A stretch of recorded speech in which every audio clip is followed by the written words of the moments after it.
TJ, just so you'll know, they're probably having trouble with the link.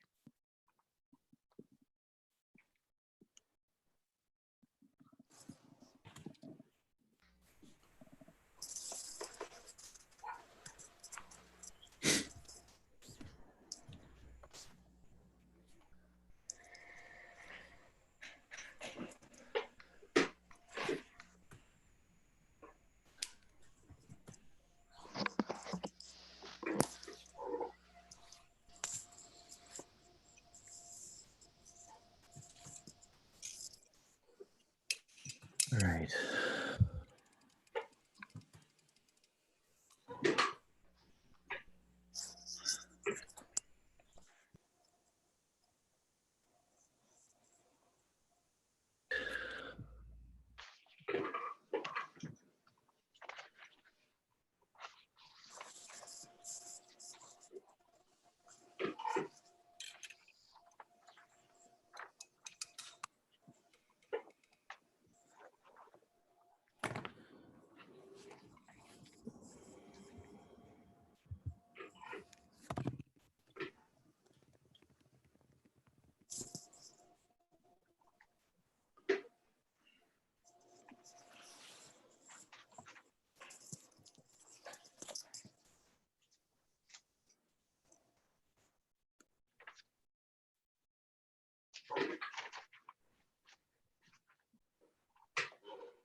Okay, Chris, Yes. are you up to speed? Are you up to date on who's in the room?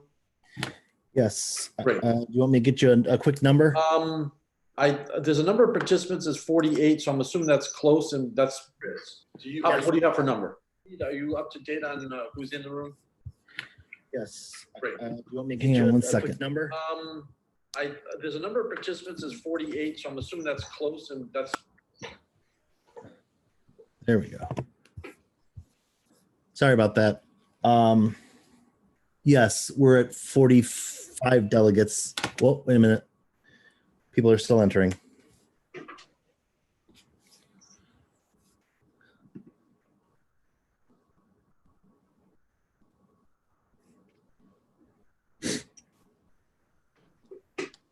That at least Andrea and Dan. Okay.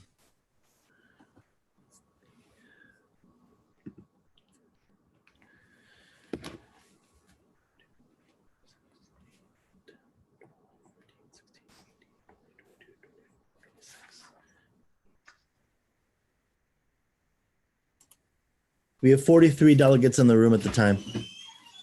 Yeah, there are still people who, it took me about 25 times to make it work. There are still a number of, I know at Salem who are able to join. There was an email that was sent out that apparently had a bad link. I replied to everybody with the better link. The better link did not help either. Okay. For some reason, on the 25th try just now, it worked.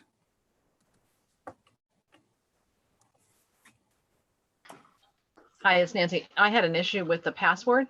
Password didn't work, but I got a new password and it works now. I found it was happened to easier me because too. I found that I didn't use the link. I just went to Zoom and put in the numbers as join a meeting and I got right in. I did that too, and it took 10 tries. Whenever I did it up until most recently, it said the password is invalid. The last 5 minutes ago, using the exact same password for reasons unbeknownst to me, it worked. Zoom Yeah, has had I issues. had the same with, problem. It didn't work for me also up until 1 minute ago. The password wouldn't work when I typed it in. I tried several links also. So Zoom has been having issues with the number of users, and it might be on their end because apparently both links seem to be working sometimes. Yeah, I think the links were okay. I suspect that it could be an issue with Zoom. Okay. All right, I'm content with starting now. We have how many delegates? Doing one more check.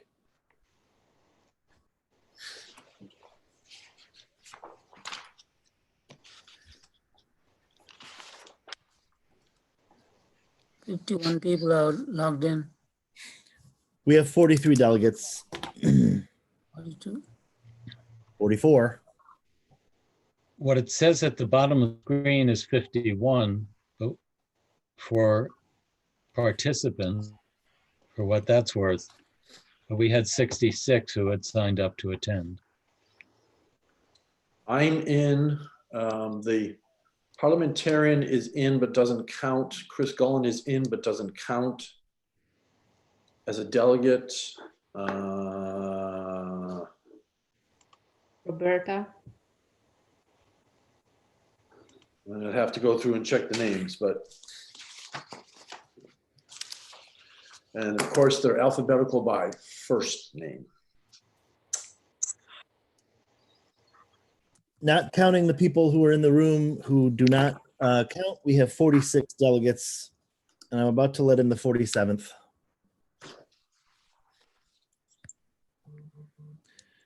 We are recording. We are live online on YouTube.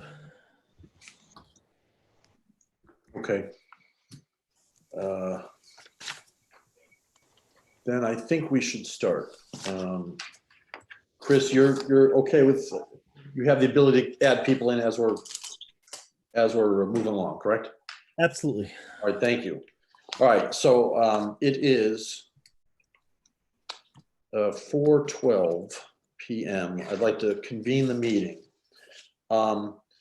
Before we get started with anything, we just want to test some stuff to make sure that the technology is working.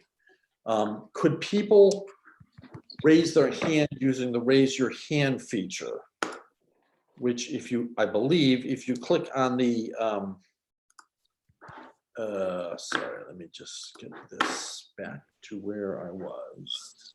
The participants list, Chris. If you click on the close participants box, on the bottom, it should say raise your hand. And everybody seems to have been able to, well, we have a few people not. I don't see it. I see mute, stop video, participants. If you click on participants, Pardon me?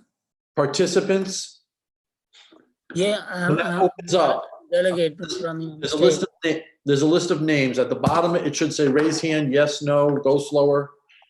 List of participants. I need to click on that.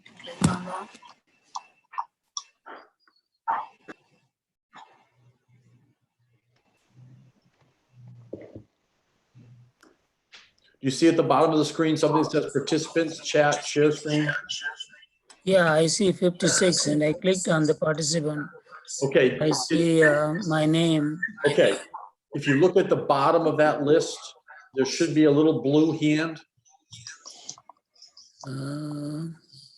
Raise hands. Okay.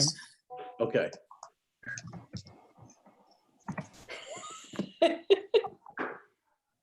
So there's a number of people who have not raised their hand. I don't know if you're having issues or. Okay, that's good. Good. More. Good.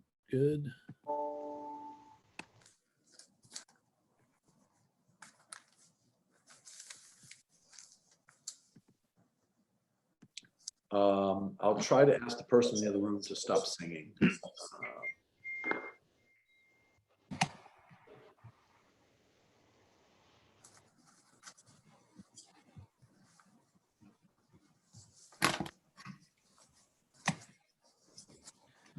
Okay, so I think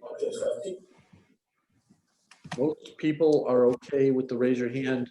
Mark Love, Alex Tar, Graziana. If you could raise your hand, we just want to make sure you can get our attention. Joanna Gonzalez.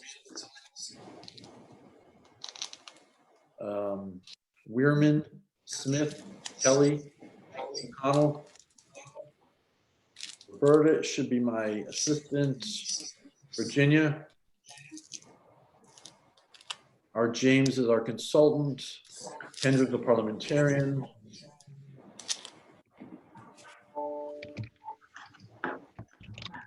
Sam O'Connell, can you raise your hand?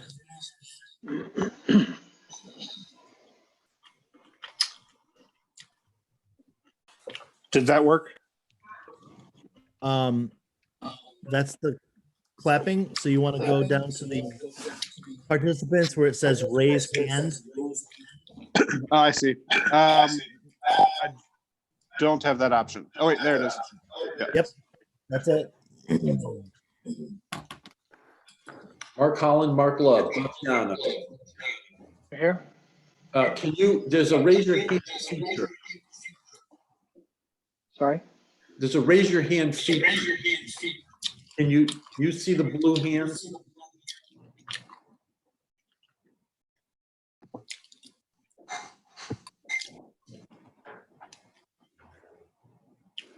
I don't see it. If you click on the, did you click on participants?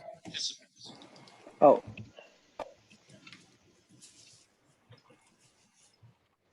Now, okay, there's a list of names on the right hand side, on the very, very bottom. here we go. Graziano? Yes, Can you raise your hand? I did. I did. Put it back up.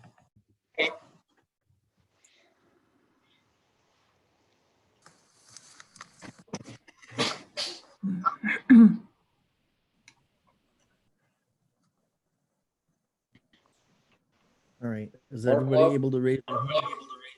Okay, Mark, Kay Weirman, Mark Holland. Can you press that blue button with the hand?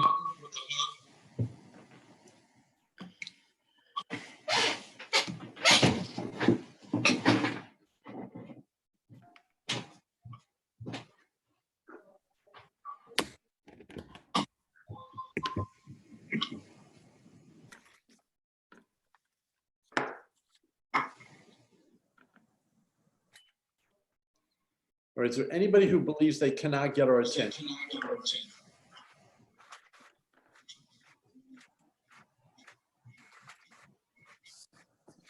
All right, can you keep your hands up? Sorry. Just want to make sure everybody can vote. So if you press it and there's a blue mark next to your name, that's good. If you press it again, it'll shut off and that's going to confuse us. Make sure the blue, so I've got Graziano, your hand went down, Irina. Mark Holland.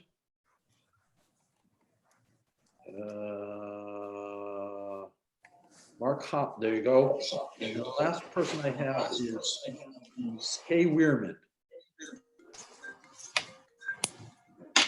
Okay, perfect. All right, everybody who can vote, raise their hand. Perfect. So you can lower your hands. All right, thank you. All right, let's get started. First thing, we're going to get feedback if you have more than one device on. If you're not speaking, it would be very helpful if you could mute your one or two devices that you're using. Otherwise, we're going to hear a lot of feedback. Okay. All right, so my name's CJ O'Donnell. I'm the MSCA president. Maria Hegbloom is on. She's the MSCA vice president. If you want to just turn your mic off, say hello, so your screen might pop up. Hi, I'm interim vice president. Just gonna throw that out there. Okay. Mark Love, treasurer. Waving. Nancy George, secretary. Hello? Kendra O'Toole is the parliamentarian. Hello. We have decided not to use a stenographer. We're streaming live on YouTube and we're recording this. This is a two-party consent state, so I am just notifying you that we are recording this and including audio. We're recording so that we can get a transcript without paying a large sum of money to a stenographer. The stenographer's fee is approaching close to $2,000, so we thought this was a good compromise. We have 4 consultants from MTA. Roberta James is on if she can say hello. Hello. Catherine Santiago is not on. Brett Safarian is not on, and Colleen Fitzpatrick is not on, but we've been assigned 4 consultants. The Board of Higher Education, half of the higher ed division has 4 consultants assigned, and the UMass half of the MTA higher ed division has 4 consultants assigned. Roberta Gavoni is on. Say hello. Oh, she doesn't have a microphone.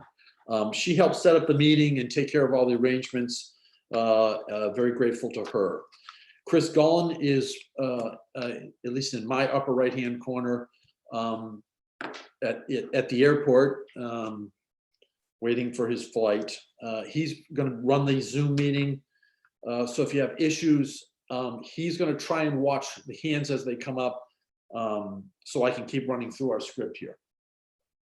I'd like to thank everybody for coming. It's a beautiful weekend here on Cape Cod. It's raining and dingy, but tomorrow looks better. So if Sarah Mabrook is available, I see you. First, report of the Credentials Committee. You're muted. You're still muted. Still muted. There we go. There Okay. you go. So Chris is supposed to send me that since he has the final Sorry. count. Chris, There we go. I just Oh, he's sent it responding to you. my email. Okay. Okay. Yep. Because I was doing a by hand count. So, all Yep, I sent it to you. right, give me a moment here. I figured worst comes to worst. I did my screen capture thing and was saving it.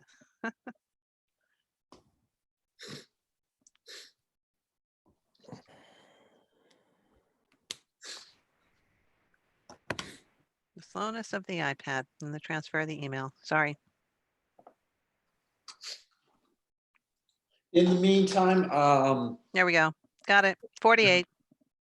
go ahead. 48? 48. 48. Is there a motion to adopt the report? So moved. Is there a second? Second. Okay, so all in favor. Now, what I want to do here is instead of raising the hand, we have a polling on the bottom. So if you're in favor of adopting the credentials report, you should vote yes, which is the green check mark. If you're opposed to accepting the credentials report, press the no. And if everybody could please vote one way or another, that way we can know that people are allowed to, are able to vote. I cannot vote as I'm not a voting member of the delegation. CJ, can I ask a quick question? Sure. Would those of us who are entering this have, like, where would we have seen this report? No, it's the It's count not a now. report. It's Oh. it's a oral report. Got it. Thank you. And just for clarity, there would be 4 guests, 4 delegates, making a total of 52 in the room. Thank you. You're welcome. What we're going to do is give you a second here to vote one way or another. And then Chris will warn you that we're going to close the polling in a certain, I don't know, 5 seconds or something like that, to give you an opportunity to finish voting, and then he'll sort of shut us off. So you don't want me to use the polling feature? Yes. Okay, so I'm going to send out the polling feature. I know I know all of you hit the little yes button. That's different than the polling feature. Okay. So I'm actually just Sorry, let me. sorry, CJ. All right, so we know that the voting is working. Is there anybody who's having issues with the green or the red button? I am not seeing the poll. I'm going to set it up in a moment. Polling is different. That'll pop up in your screen. So people, is there anybody who's having trouble voting? No. Either green or red. If you're having trouble voting, you need to speak up quickly. All right, so here's the poll to adopt the credentials All report. right, let me hang on. Can you, Chris, can you lower everybody's hands? Or do the people have to do it individually? No, I can. All right, so everyone- lower everybody's hands. That way, if somebody has an issue and we're not hearing them, they can raise their hand. Okay. Sorry, this is nerve-wracking for all of us. I understand. All right, so there are no hands up. If you have an issue, can you please, if you're having difficulty with the green and red buttons, can you please raise your hand? Okay, so then we'll use the polling feature, which means that the screen's going to pop up on your on your screen and you can click yes or no. So go ahead, Chris. So this is on the Okay. motion to adopt the oral report. But before we do that, sorry, Sorry. we have 61 participants. So can we just get another check of who's do we have 48 delegates? We should. Let me quickly count. Because it added up to 52, and I think people have probably popped in since.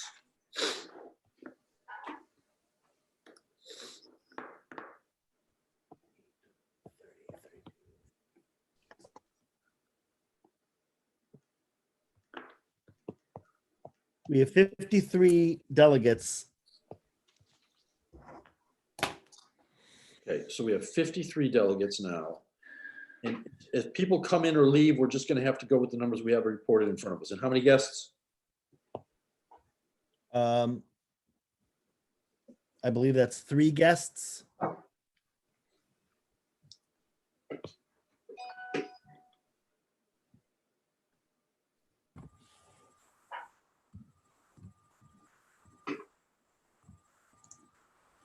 Okay, can we try the polling? Is there anybody who's in twice? I know some people call in. on I two- disabled that feature, so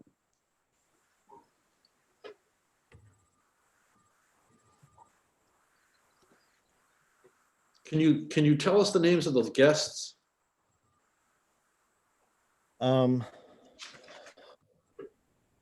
we have Kendra O'Toole, Roberta James, Roberta Gavoni. We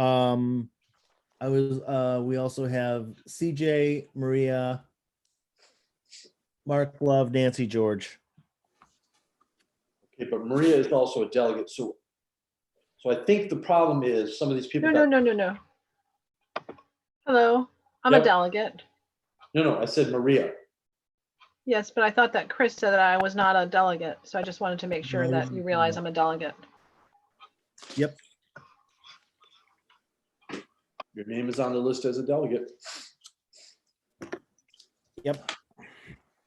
Sorry, I didn't have you highlighted as a delegate. So you're at 50, we're at 55. Let me just grab a calculator here.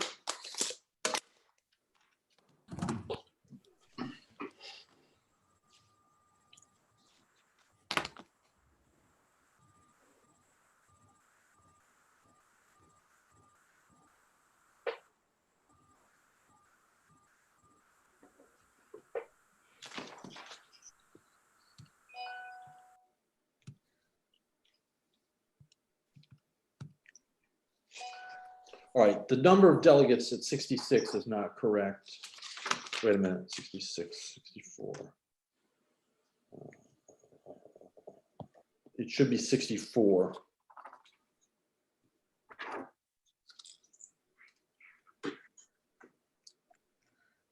Well, actually, 66 is correct because I'm not a delegate, but I count in the quorum. Okay, all right, so 66 is the correct number. So have we been able to, so it's showing 61 participants. Do you have 61 names checked off on your list, Chris? Let me just double check. Okay.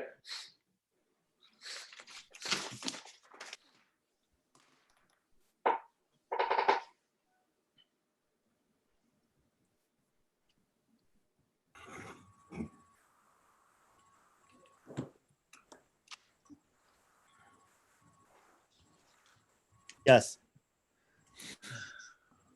So I'm sorry, I forgot the question I asked you. Yes, I have the 61 names checked off on my list. Okay, so how many delegates and how many guests? We have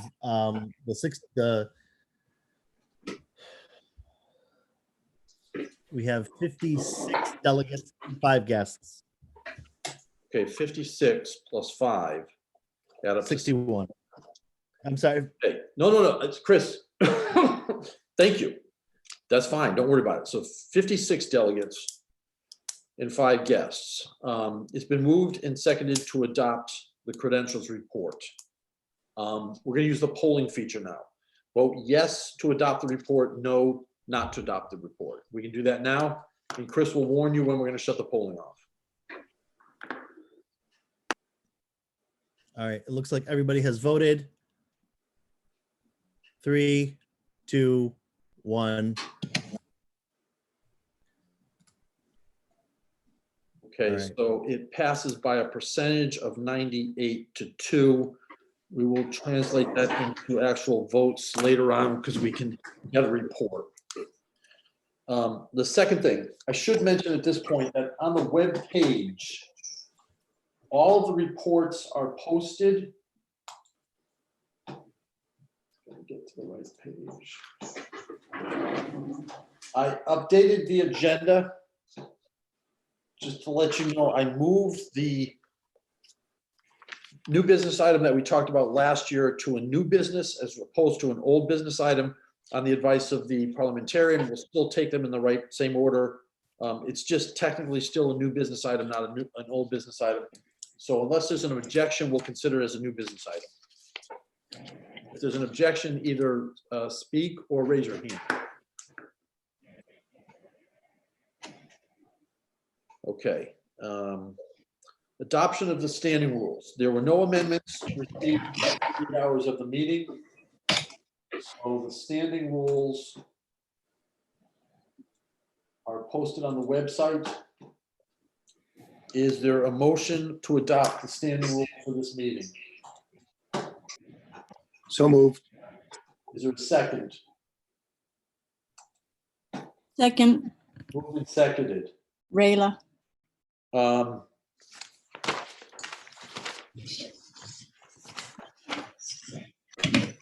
amendments were received, I mentioned that. So we'll use the polling again. So if you want to vote to adopt the standing rules, vote yes. Vote against adoption of the standing rules, vote no.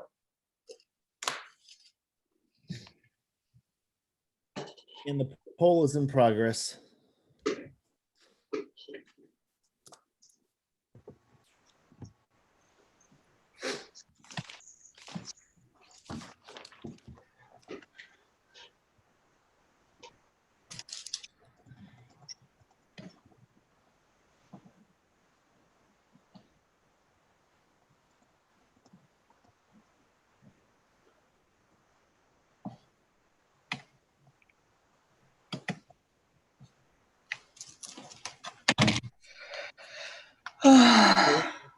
Polling will close in 5, 4, 3, 2, 1.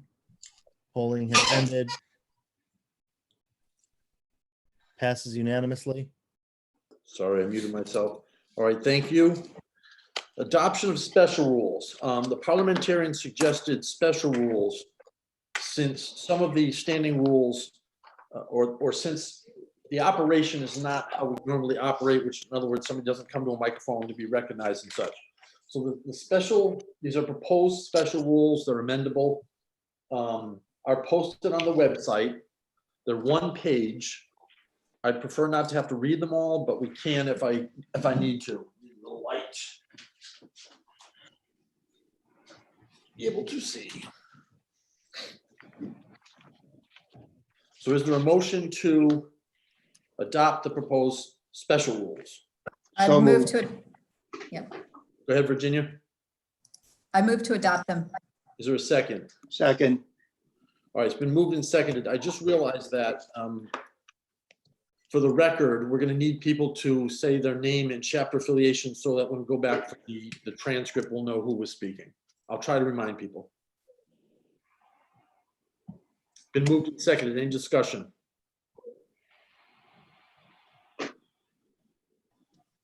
Okay, then we'll poll. If you're in favor of adoption of the special rules, vote yes.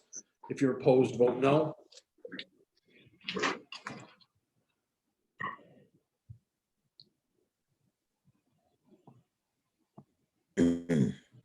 Polling is in progress.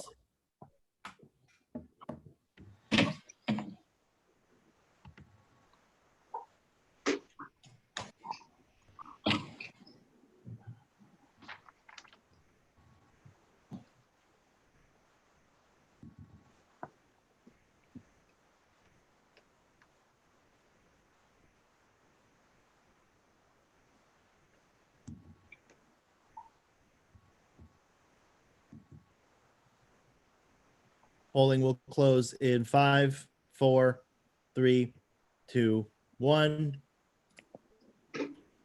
Passes unanimously. Okay, thank you. Next on the agenda. Just some remarks. You have the ability to control people's microphones to mute people. It just would be helpful if you could do that, take care of that yourself. The background noise can be distracting and make it difficult for people to hear. Let me just check because these are text messages about.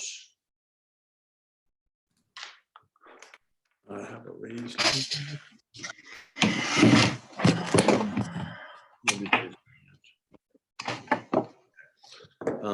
Thank you. Speaker must be recognized. Chris will sort of moderate that. If there's a list of people raising their hands, they should appear in the order that hands were raised so that Chris can go through that list. He'll be monitoring that. Questions come through the chair. If it's necessary, I'll direct the questions to whoever is the most likely the best person to answer the question. Again, remind you about name and affiliation. It'll just help with the transcript later on. No speak now. Here's this is in the standing rules. No speaker may speak more than twice on the same issue and for no longer than 3 minutes. Total debate on any item is limited to 20 minutes. Motions must be in writing. Now, that's going to be a little bit complicated. I think the best way, if you have a motion to type in, would be to type it into the chat. Make sure that the chat is going to everybody. If it's not going to everybody, I can try and copy and paste it. I'm a PC person and I'm using a Mac, so I'm having all kinds of difficulties trying to copy and paste. But as long as Chris or I get it, we should be able to post it so everybody can read any motions that come up. Information about types of motions and actions we take can be found in the attached standing rules. Motions to receive, adopt informal reports are not necessary. According to our customs, we'll waive the readings of all reports. Only delegates can be recognized to speak and vote. Guests may be recognized by the chair of the body, but may not participate in debate and vote. If at any time you get lost, you're not sure what's going on, raise your hand or try and get our attention. Ask for a point of information, a point of order, and we'll try and make sure that people are following along and know what's going on. You should never have to vote on something that you're not clear on. Any questions? No? All right. The next item on the agenda is the approval of the assembly agenda, which I've posted within the last, well, now it appears to be an hour ago. Is there a motion to adopt the agenda, which is posted on the website? The tentative agenda and the agenda I posted are identical with the exception of the new business item from last year that we deferred to this meeting. So moved. Graziana Ramsden, MCLA. Thank you. Second? Second, Vera Lorenzova, FSU. Which F? Pittsburgh or Framingham? Pittsburgh. Thank you. Any amendments?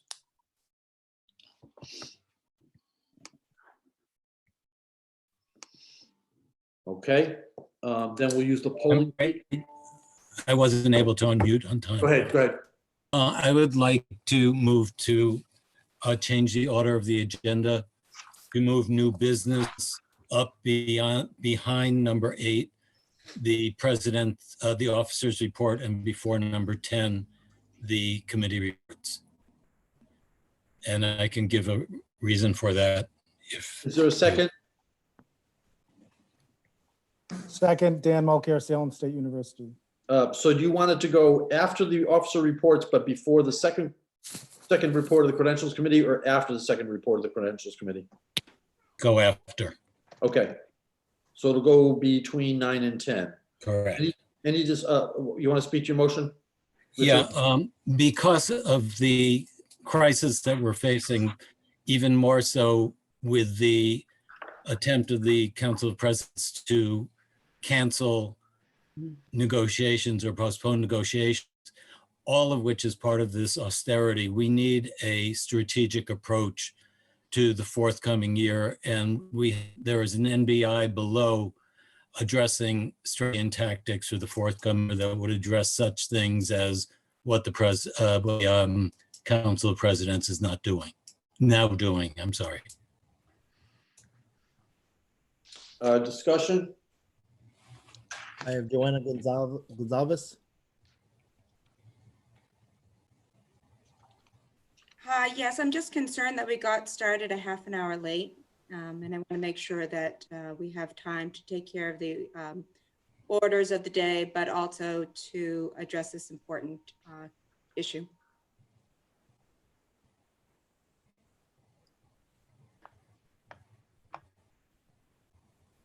Any other discussion? Nancy? Yeah, Nancy George from Salem State, Secretary. I would just appreciate it if there are any motions that you put them in the chat, please. It'd be much appreciated. Thank you. Sorry.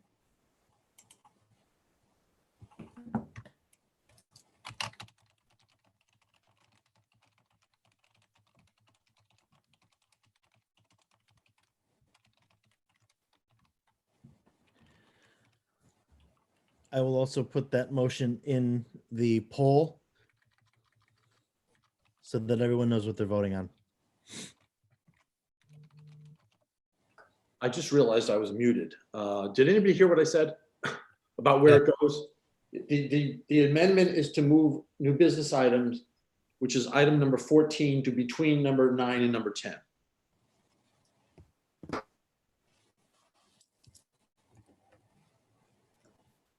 My only issue at this point is on the standing rules. Are there new business items that I don't have? They were supposed to be submitted before we started. I put my. All right, Michelle. I Michelle had contacted me. There was no attachment, but if we can get it, if you can get it to me, I did send you the attachment when I saw your email saying there was no attachment. So I sent it earlier. All right, let me try and get it to people. Okay. And I did put my hand up. Okay. Your hand's up now? Okay. Oh, well, I must have put it back down there. That's fine. All right. Any other discussion on the amendment to the orders of the day? Yes, that's why I had my hand up. Any other discussion? Go ahead, Michelle. Oh, great. Yes, I just wanted to say, and perhaps I'm biased because I did bring some new business, but the other reason we wanted to move the new business forward is it's literally the only opportunity for us to bring forward suggestions from the floor is during the delegate assembly. And we're just worried that we won't get to it if we leave it at the very end of the meeting.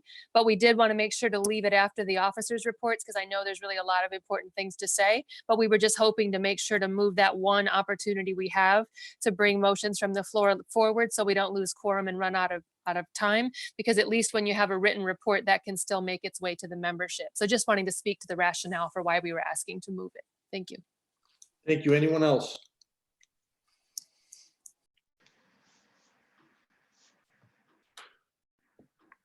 Okay, so then on the amendment, which is to move, change my screens. New business items, which is item number 14 on the agenda, to between items number 9 and 10. We'll use the polling feature. Vote yes to amend the agenda, vote no to oppose the amendment. And this is just on the amendment. The amendment and the motion are now up and you can vote.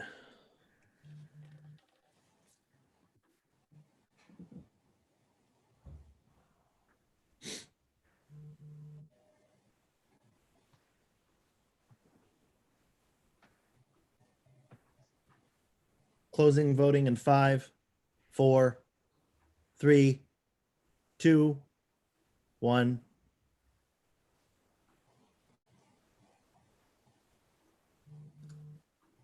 And the motion passes 94%. Thank you. Any other amendments to the new business, to the agenda?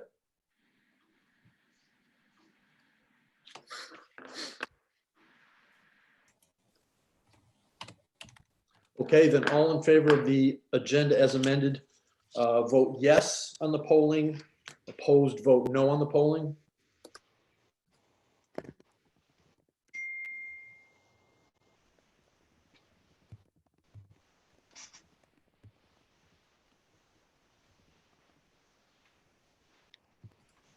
I'm not seeing my poll. I'm typing it up right now. Okay, I'm sorry. I thought it was I have just me. to type- I have to type up the poll questions real time.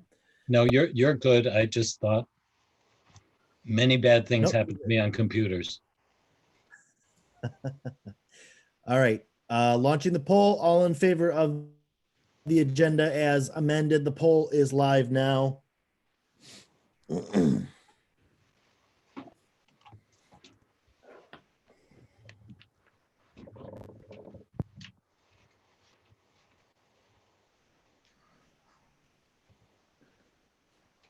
And voting is ending in 5, 4, 3, 2, 1.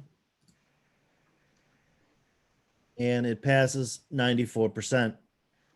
Okay, thank you. Next on the agenda is the approval of the minutes from the 2019 Delegate Assembly. Is there a motion to approve the minutes as posted? Name and chapter, please. So moved. Sarah Mabrook, Framingham. Is there a second? Second, Jenna Mendel, Bridgewater State University.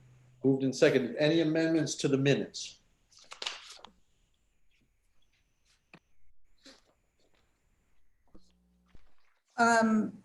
CJ, I have my hand raised. I'm not sure. Sorry. Okay, Virginia Rudder from Framingham. Go ahead.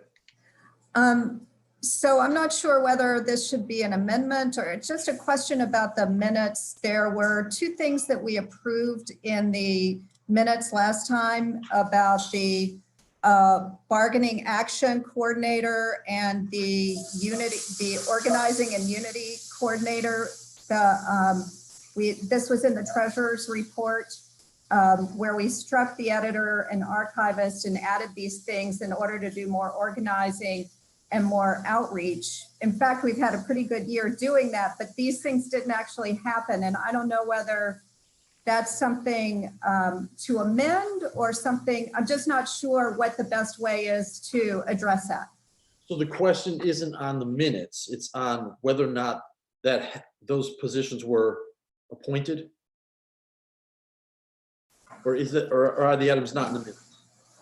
No, the items are in the minutes, but there isn't, so I was trying to figure out, I was going to suggest that we get the reports on those, but I just wanted to find out, that's a concern I have about the minutes in terms of, what the outcomes were. I'm not sure where to take that. Okay, but you don't have it, well, right now we're discussing the minutes. There's no inaccuracy in the minutes? You're muted. You're muted. Virginia, you're muted. There you go. Sorry. Can you tell me when would be the time to talk about that aspect of the minutes? Why don't we wait till my report? Okay, that sounds perfect. Thank you. Thanks. Any other questions or discussion, amendments to the minutes? Okay, I don't see any hands. Sorry, I'll try and pay attention to the hands. Chris, if you can put a poll up. Yep. Vote yes to approve the minutes from last year's assembly, vote no to oppose them. Poll is up.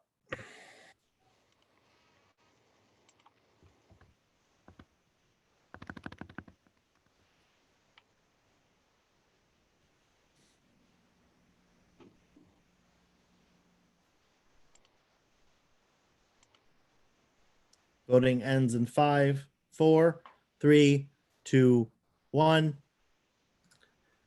And it passes 98% to 2%. Okay, thank you. I know some people in the assembly are texting me and I just have to keep the volume either up or down. Next are officer reports. My report is posted. I think it's one page. No, it might not be one page. But if people have read it or can read it, and there's any questions on that, that's I think the easiest way to operate.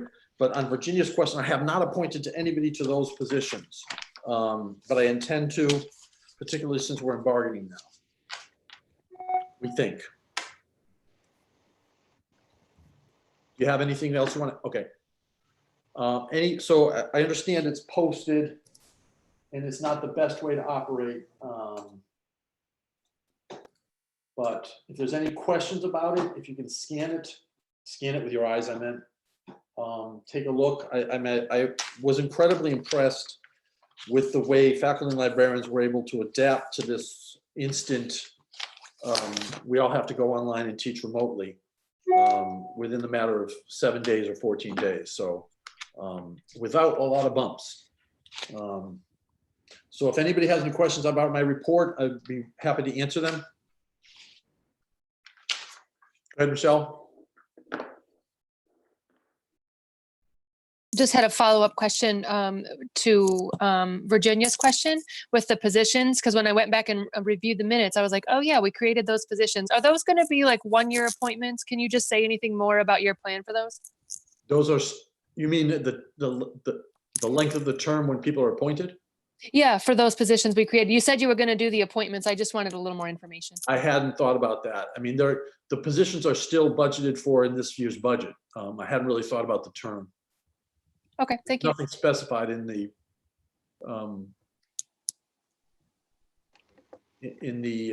motion that created them. But I would assume, I don't know why people would only want to do it for a shorter period of time, but I would say at least a year. Any other questions?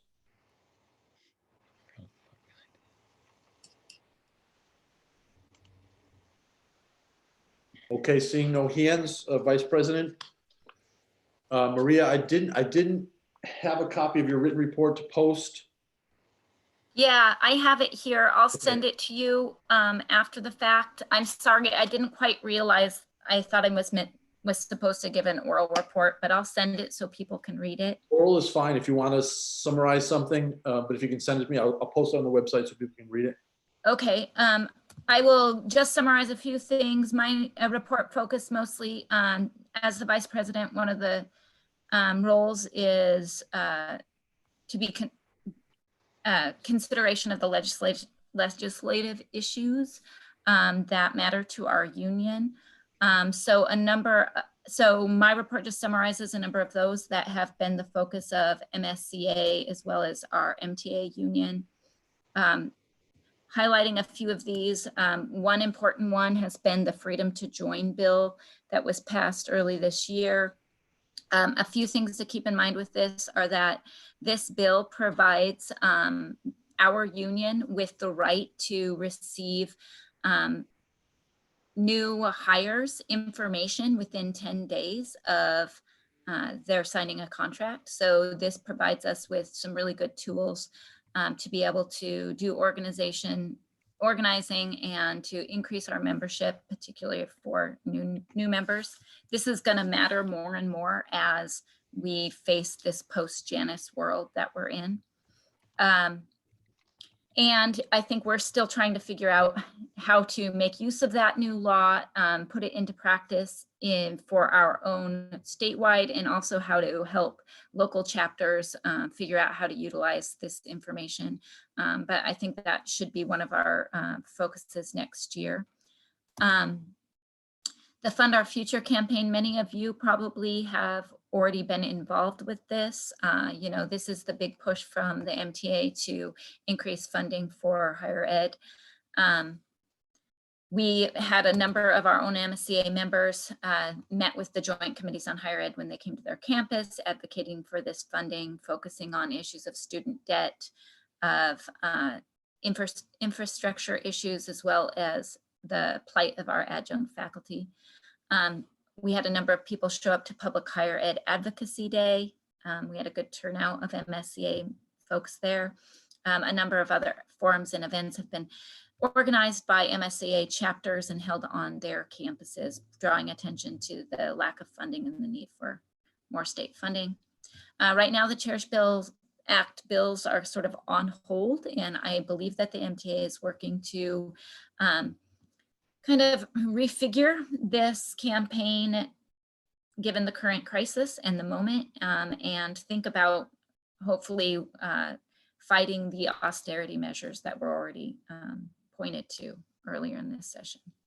Another big one is the fair workplaces for part-time faculty. For a number of years, I know our MSCA statewide union as well as the MTA have been really pushing for legislation to provide health insurance for part-time faculty. There was a bill that was introduced. It has been favorably passed to the Public Service Committee. Again, given the crisis, all of this is a bit on hold. So most recently and most pertinent to where we're at the current moment is, the CARES Act was passed into law. It provided some $14 million to direct aid to the colleges and universities. Most of our universities have some sense of exactly how much money that will be. Half of that has to go directly to students, but the other half it's a little unclear, but they believe they can use it toward addressing the windfall, the financial problems that they're going to face because of this crisis.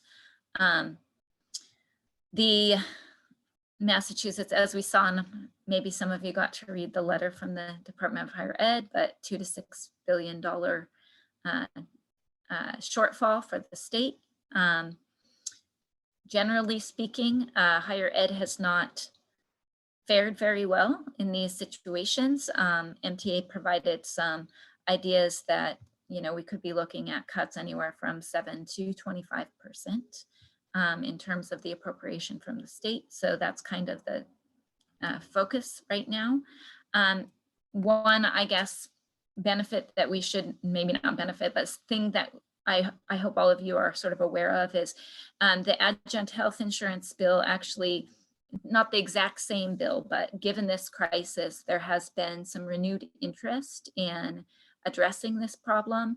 And MTA has been pushing very hard to increase momentum around some kind of emergency measures that could be used to provide health insurance for our adjunct faculty. So I believe that is just getting started, and they're going to be reaching out to the state universities to help out with that within the next few weeks. So we hope to be sharing information with you about those issues.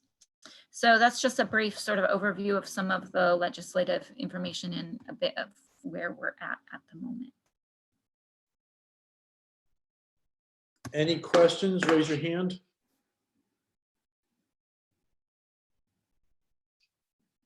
Okay, thank you, Maria. Next. Julia Frechette has her hand up. Go ahead, Julie. Hi, Julie Frechette, Worcester State University. Just a quick question. Did you state that it was 7 to 25% anticipated cuts for higher education in particular? No, this is based on, so the MTA has done some analysis. Well, actually, I think it's not the MTA. Let me just double check real quick. It's the Mass Budget and Policy Institute who works with the MTA to do analysis. They looked at the economic downturns of the last, say, 20 years and what that has meant for public higher education. So during those years of economic downturns, what has been the cuts to state appropriations. I'm going to look at my report just so I can tell you specifically, but in the best case scenario is in fiscal year 02-03, we saw a 7.1% reduction during that economic downturn. That's the best case scenario. The worst case scenario was in fiscal years 01 through 04. I'm not sure here, that seems to overlap, but they said overall there was a 27.5% reduction. So I can only speak on my campus in particular, but our administration has shared with us that they are anticipating a 5% reduction in state appropriations. Given this history, that seems optimistic. We, of course, are hoping that we can galvanize membership as well as administration to fight this. it's a place where we have some shared interest in seeing the state, not cut funding to our institutions. So hopefully that clarifies it. It does. Thank you very much. All right, Walter Harper, Bridgewater.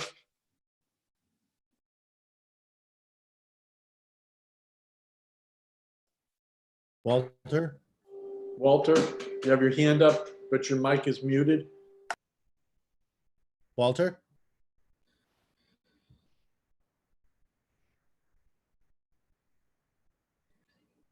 Walter, are you there?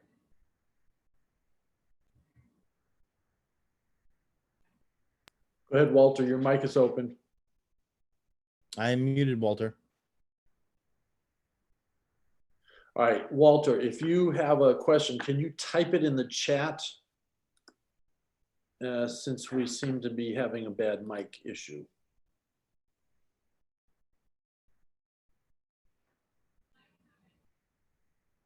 All right, so we'll keep moving. But Walter, if you have a question, okay, your hand went down. I put his hand down. Okay, Walter, if you have a question, can you raise your hand again?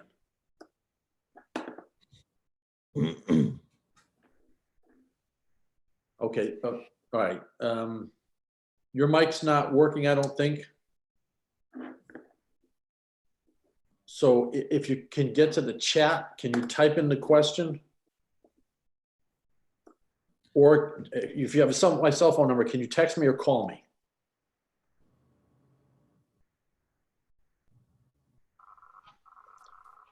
In the meantime, we'll try to keep moving. Any other questions? All right, if we get Walter's question, we'll go back. Okay, the next report is from the secretary. But before you start, I did update the website so that the new business item is there and they're in the order between the officer reports and the committee reports. So the website should be updated. Nancy? Sure. My report is posted on the website and you can take a look at it. I don't want to read it because I want to save time for that new business item. Any questions for Nancy? Don't see anything from Walter yet.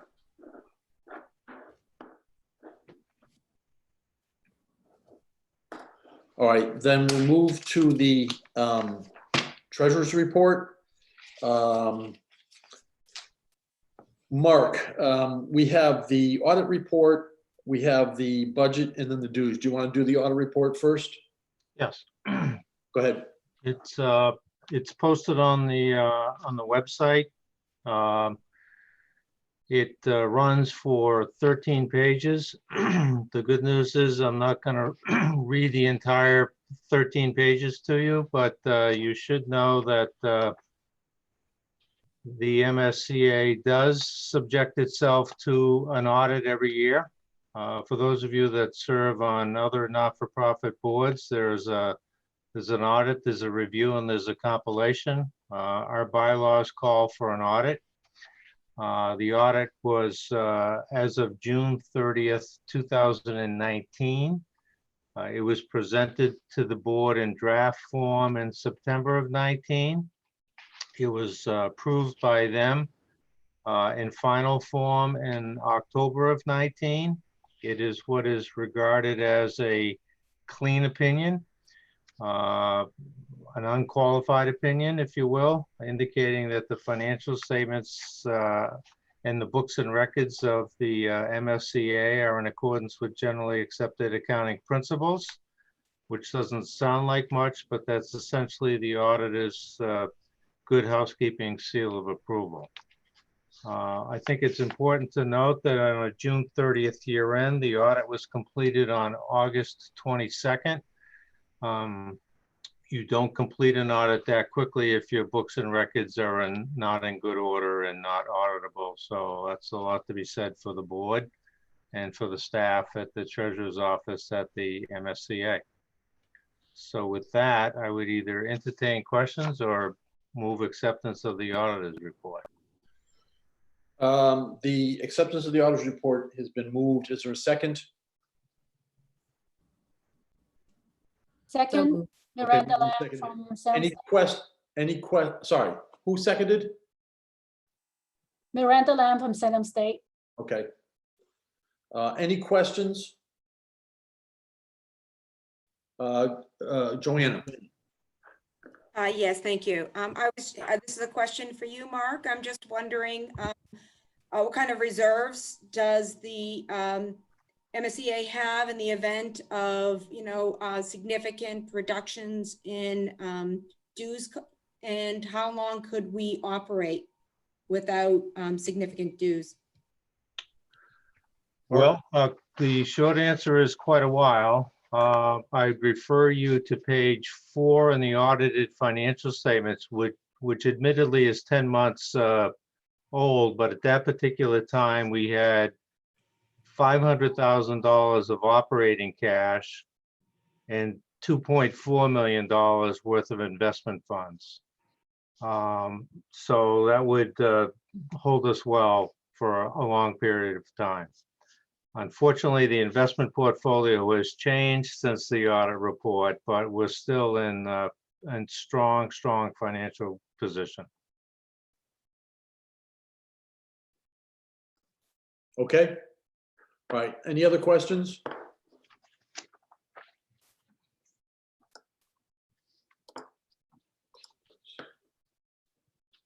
All right. Walter still has his hand up, but I think I tried to email him to find out if he has a question about the part-time health insurance.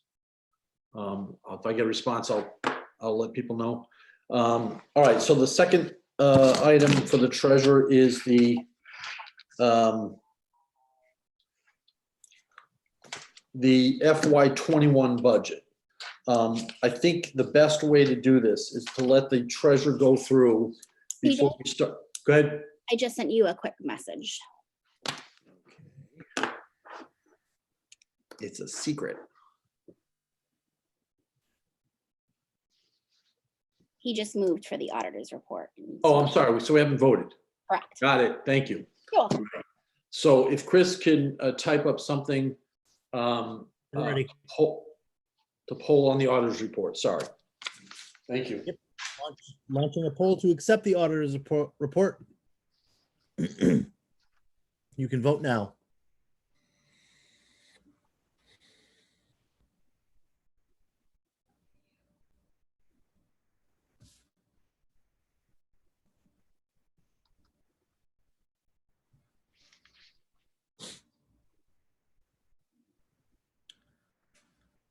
And voting will end in 5, 4, 3, 2, 1. Unanimously passes. Okay, thank you. So on the budget, I think it would be most efficient if the treasurer went through the budget first before we try to amend it or ask questions. If you could write down your questions and keep them in mind so that when he finishes with the report or the proposed budget, then we can ask questions about it and then we can amend it as necessary. So before we have a motion to approve it, if we can let the treasurer go through the budget, that'd be great. So once again, the budget is posted on the website. They happen to be lack of any beautification. They're numbered in the lower left-hand page of pages 16, 17, and 18. Page 16 is the revenue projected and budgeted for next year. The good news is this would hardly be the time to suggest a dues increase. So there is, in fact, no dues increase proposed in the budget.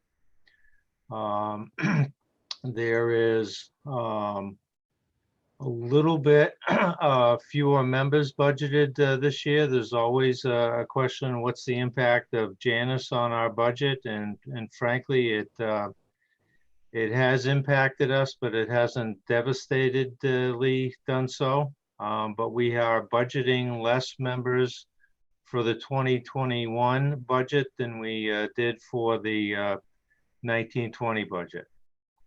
Our overall projected income is $595,716. And that is followed by the expenditures for which we will need to spend for that same fiscal period, appearing on pages 17 and 18, which also have a total of $595,716 for a budgeted surplus deficit of 0.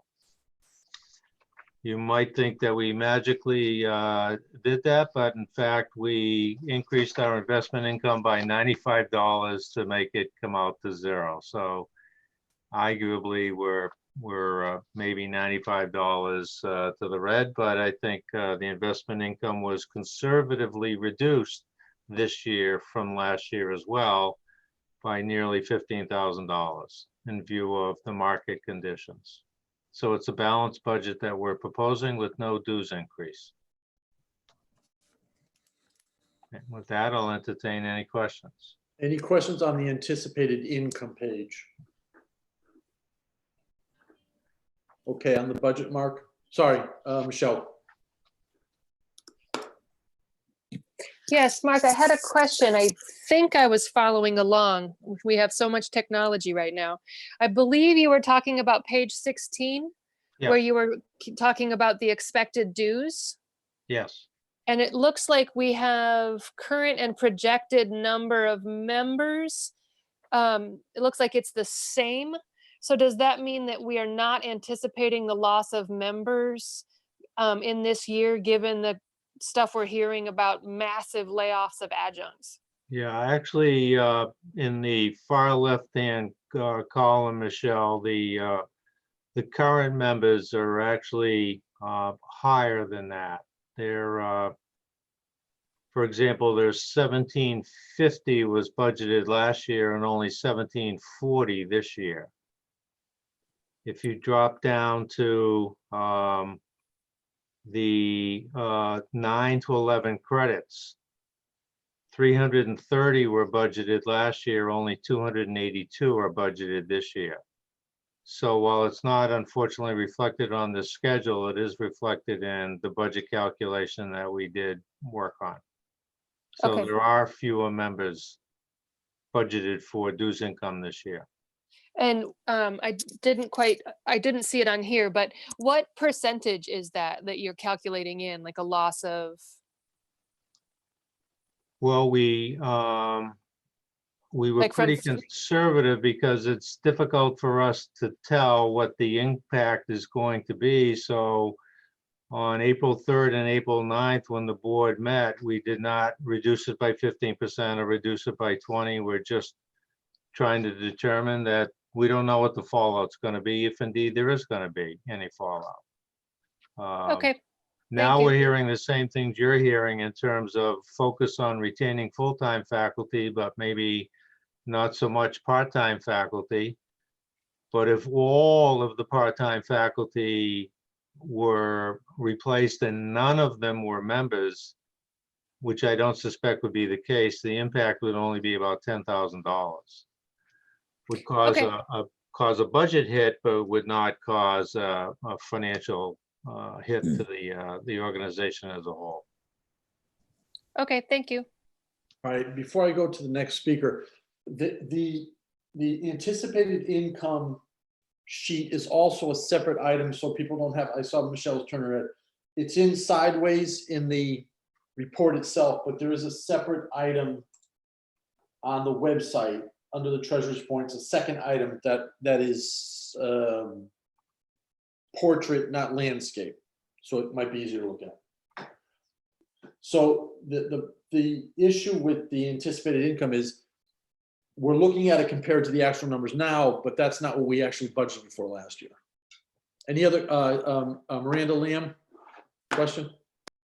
Yes, my question has to do with the projected investment income is $95,000. Given the current market condition, is that realistic? Yes. First of all, a year ago, we budgeted 110. So you can see we've already taken a conservative measure by budgeting it by 95. And the hope is that our fiscal year, which this budget relates to, doesn't start until July 1st. And then we have 12 months for it to catch up. So we're hoping that the market, and we're thinking that the market's going to recover. You recall the Dow was at 29,000 a while back, and it went down to 18,000, and now it's at 24,000. So the hope is that the 95,000 is conservatively budgeted. But we'll watch that every month and every quarter.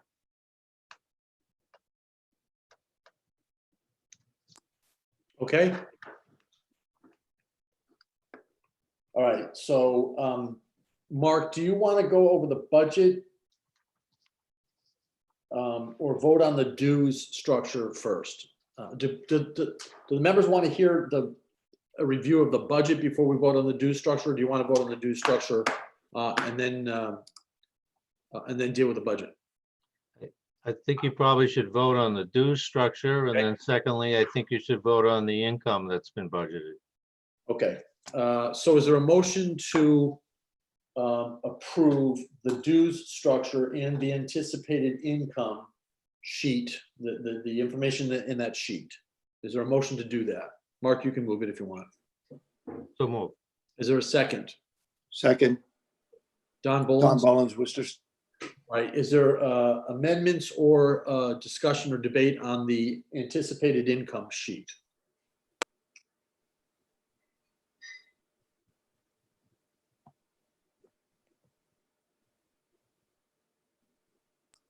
Okay, I do not see any hands. So Chris, if you can poll that. There's a motion to approve the dues structure and anticipated income sheet, launching the poll right now. Thank you.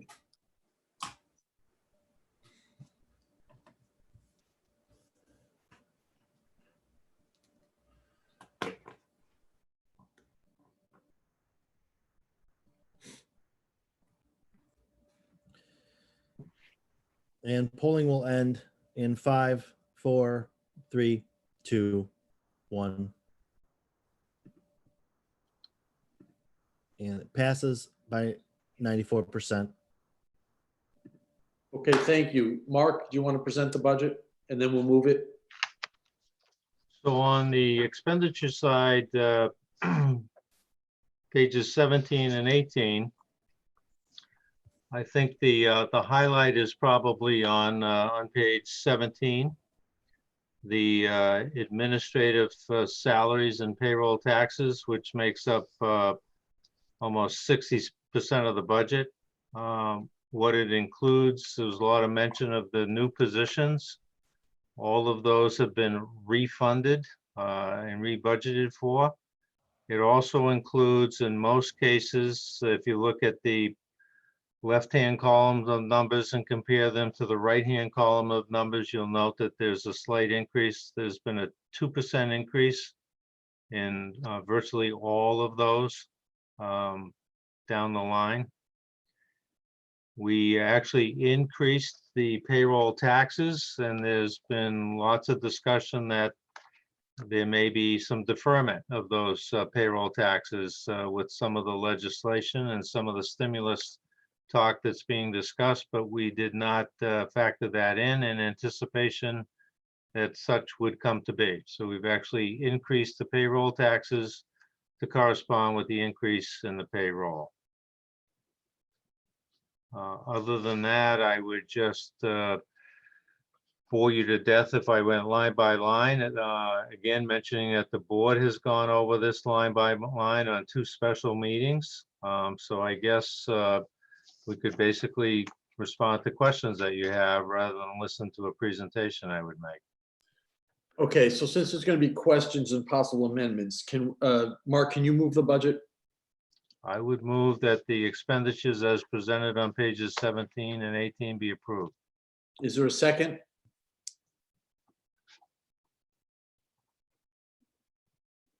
Second, Rayla Jagite, Fitchburg State. Okay, so if there's any questions, raise your hand If there's any amendments, raise your hand and we'll try and take them in the order that we see them. Mark, can you reread the motion, please?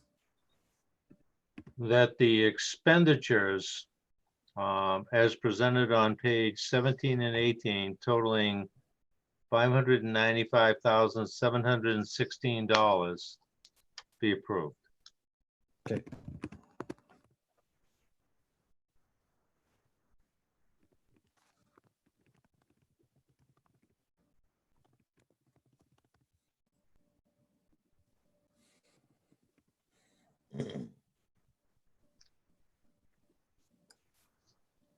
Any discussion, any questions?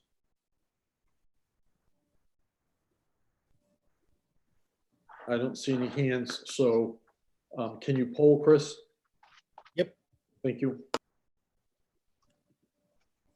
So I'll read the motion. Motion to approve expenditures as presented on pages 17 and 18 of the budget to be approved. Polling starts now.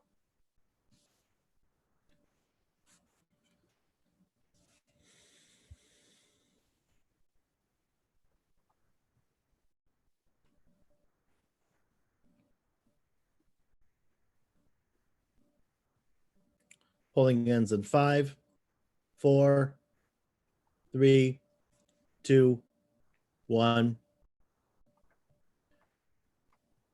Polling is over and the motion passes 96%. All right, thank you. Off my script because I'm answering emails. So that's concludes your report, Mark, or do you have anything else to report? No, that concludes my report. All right, second report of the Credentials Committee. Sarah and Chris, if you could have a meeting of the minds.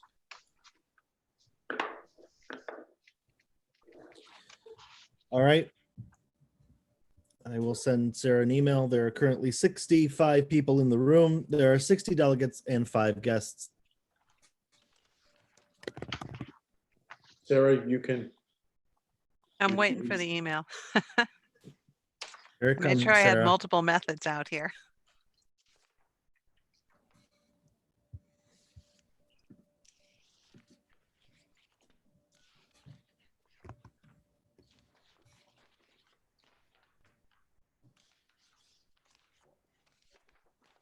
There we go.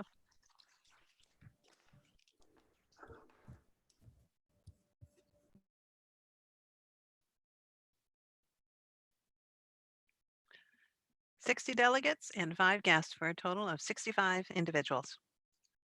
Is there a motion to adopt the second report of the Credentials Committee? So move, Jenna Mendel, Bridgewater State University. Thank you. Is there a second? Second, Graziana Ramsden, MCLA. I guess we can debate it, but is there any questions? Okay, if you can poll, Chris. And thank you, Chris.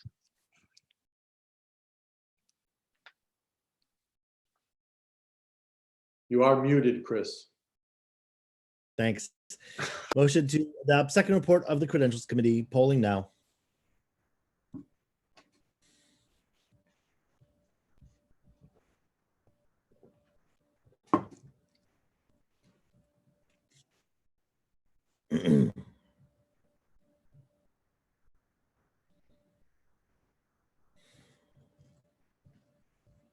And polling ends in 5, 4, 3, 2, 1. The motion passes unanimously, 100%. All right, thank you. Next on the agenda is the new business items. They're both posted on the website now. The one that was listed first was the election of the bargaining committee members, which was amended at the last assembly. So I didn't think it was wise to put up what the amendments had looked out without taking a look at the original. So the original had some language that was struck, which is crossed out, and there were amendments that passed at the last assembly before there was a motion to table to date certain, which were added in red. So on that one, the resolution of Democratic election of bargaining committee members, Kendra, do we need to move this, or since it's a I would move it. It's a new item of business. can somebody move it? And Go ahead. I'd probably just move the original one. Okay, so is there a motion to move the new business item that is posted? The struck language would be included, and the red language does not, should not be considered as being there yet. Point of information, CJ, it's Right. from Framingham. I am having trouble, I apologize, for finding that where you're posting this on the website. Can you? Yep. If you go to the website on the right-hand menu. Yep. About halfway down. I'd probably just move the original one. Okay, so is there a motion to move? I'm getting feedback now. All right. So about halfway down on the menu, it says 2020 MSCA Delegate Assembly. Yep. If you click that, then at the top, it's got some stuff in red about this meeting. It's got the delegates.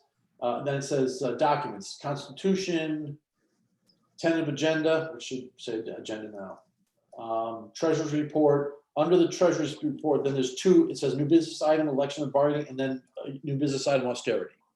Just got Got it. it. Okay. Thank you. All right, so we're on the first one. And again, if you look at it, the struck language is still there and the red language should be ignored. So is there a motion to approve the new business item? I'll make a motion, Tim Mitchell, Bridgewater State College. Is there a second? Second, Jenna Mendel, Bridgewater State University. Right, moved and seconded. Any discussion or amendments?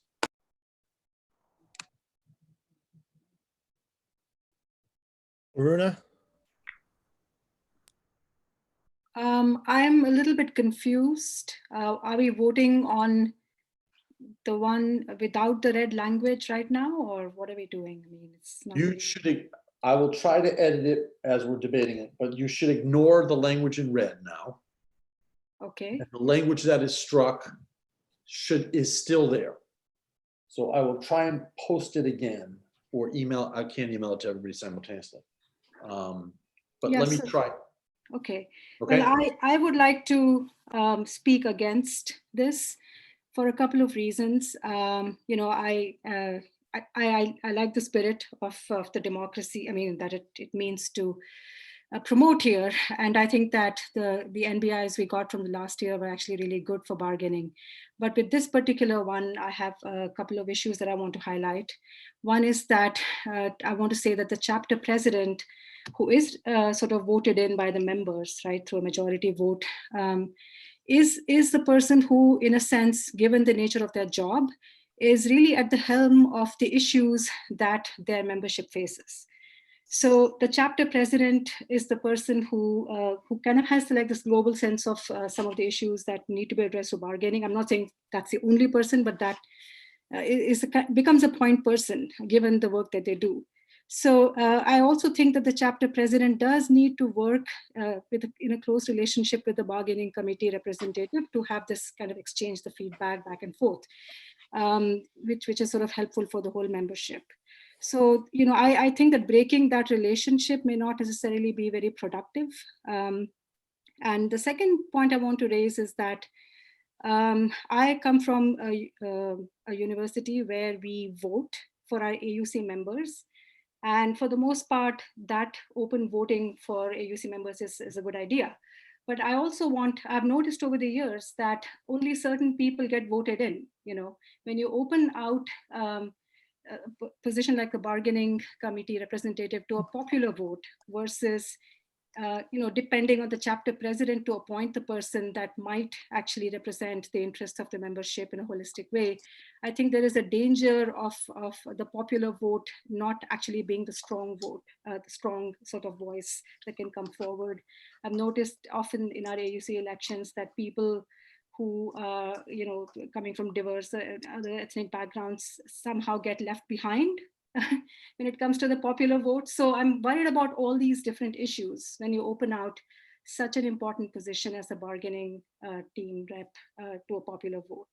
So just for these couple of reasons, I would like to keep the system that we have, because I think that in this instance, it does work well for us. Thank you. Robert Donahue. And I forgot that debate is limited to 20 minutes and 3 minutes per speaker, so I'm going to try and time that. Sorry, go ahead, Robert. I'll try not to take it personally. You brought that up right before I spoke. That's a joke. My concern would be what happens when the elected person resigns or decides they don't want to pursue the position any longer. Would this require that the chapter hold another election?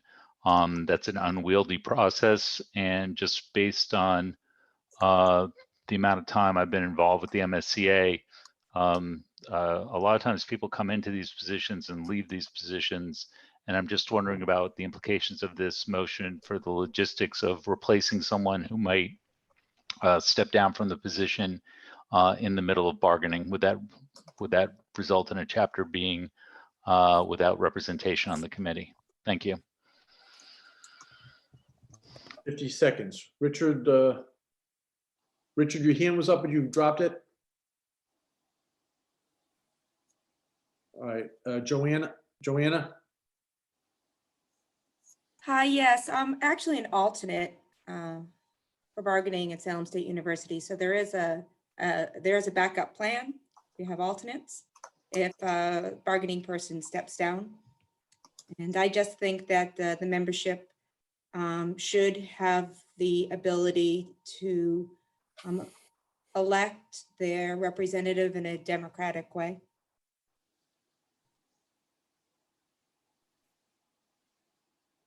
Richard? Rich? Sorry, I messed up before. Thank you. No, I agree with Joanna that I believe this should be a democratic process. I have in the past been in a situation where there was a bargaining representative who was appointed but did not report back, was not part of any body, and seemed very independent. There was a lot of dissent within the membership that there was no input into that choice. So basically, I believe that a democratic process makes sense, especially for such a really critical position. And as far as that person being aware of what's going on, certainly, we have not found that to be a contradiction in our chapter, where there are elections, even if they're advisory. And finally, the president certainly has the ability to reach out and talk to people if there are strong objections that person has to any candidate. Thank you.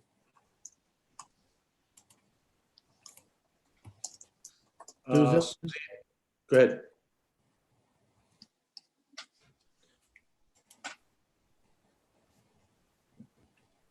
Suzanne, if you're speaking, you're muted. Thank you. I wasn't speaking. Okay. So Yes, go ahead.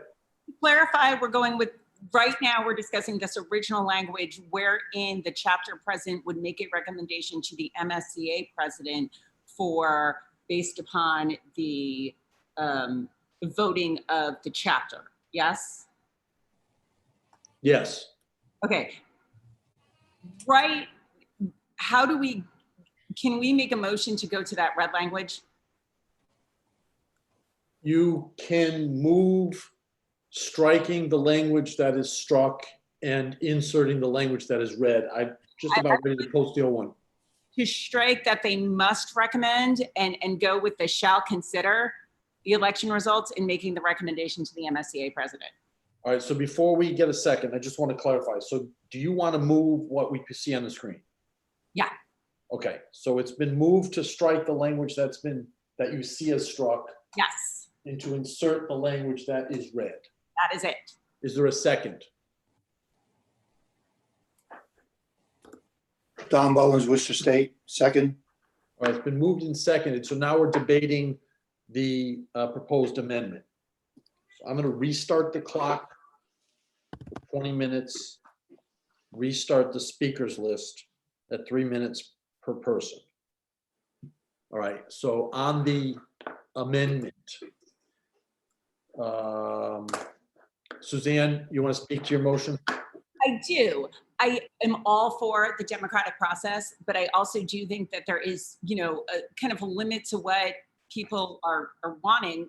There is a democratic process when we have our elections. People know that when they elect the president, the vice president, they know that these are the jobs that are associated with them. So I think we already have the democratic process in play at that point. I don't know why we would need it again. Okay, Maria? This is actually just sort of a question, and I don't really know who it would be directed to, but I just want to make sure I'm reading this correctly. This is a recommendation to the statewide constitution, but would be actually kind of telling chapters how they have to select a bargaining representative. Is that correct? Am I reading it correctly?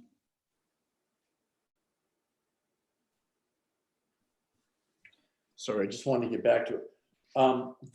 The question on the amendment deals with the recommendation process.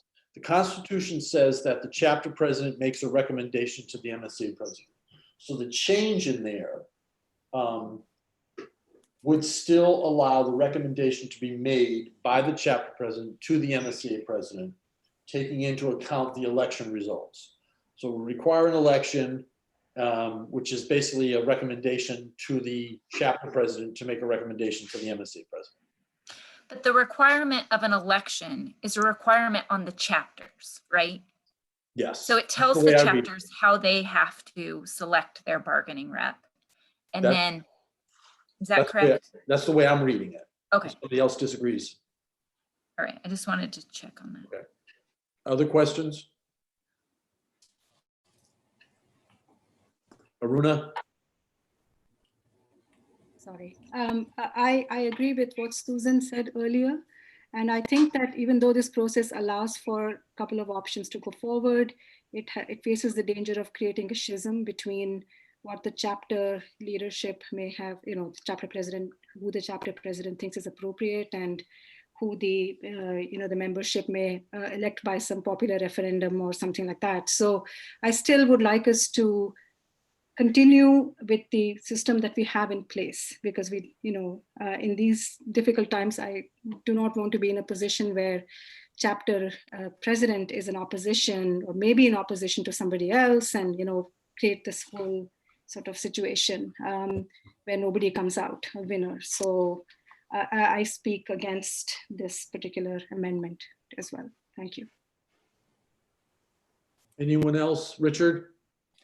Yeah, I mean, I'm thinking of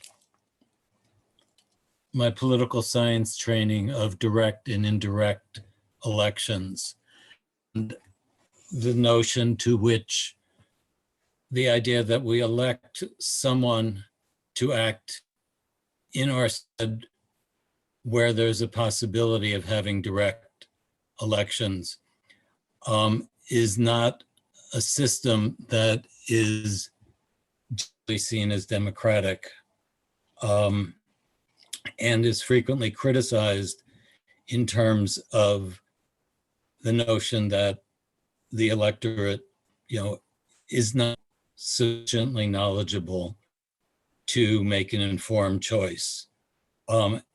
That for me is the way I hear this, and I feel comfortable with it.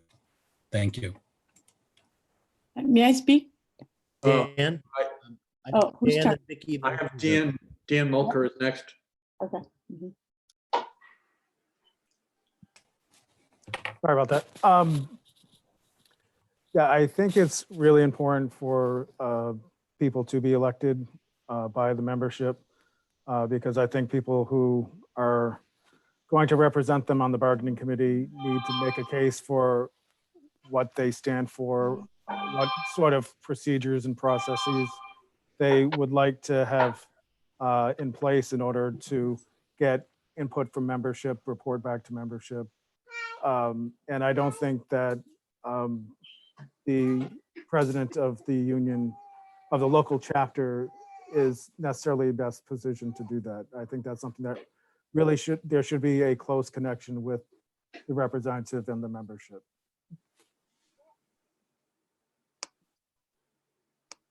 Vicky? Go ahead. Hi, Vicki Grzinski, Worcester State University. Is this an appropriate time to ask clarifying questions? Yes. Okay, so this is the only union I've ever been a part of, the MSCA union. I'm curious what other unions do when they choose bargaining teams in their respective unions. Like, what is common practice? The only unions I know about are MTA and NEA. I don't know how any of the other unions do it. MTA committee appointments are by the MTA president. Chairs of committees are appointed by the MTA president and approved by the executive committee. NEA committee appointments are appointed by the president. Those are the only two unions I know about.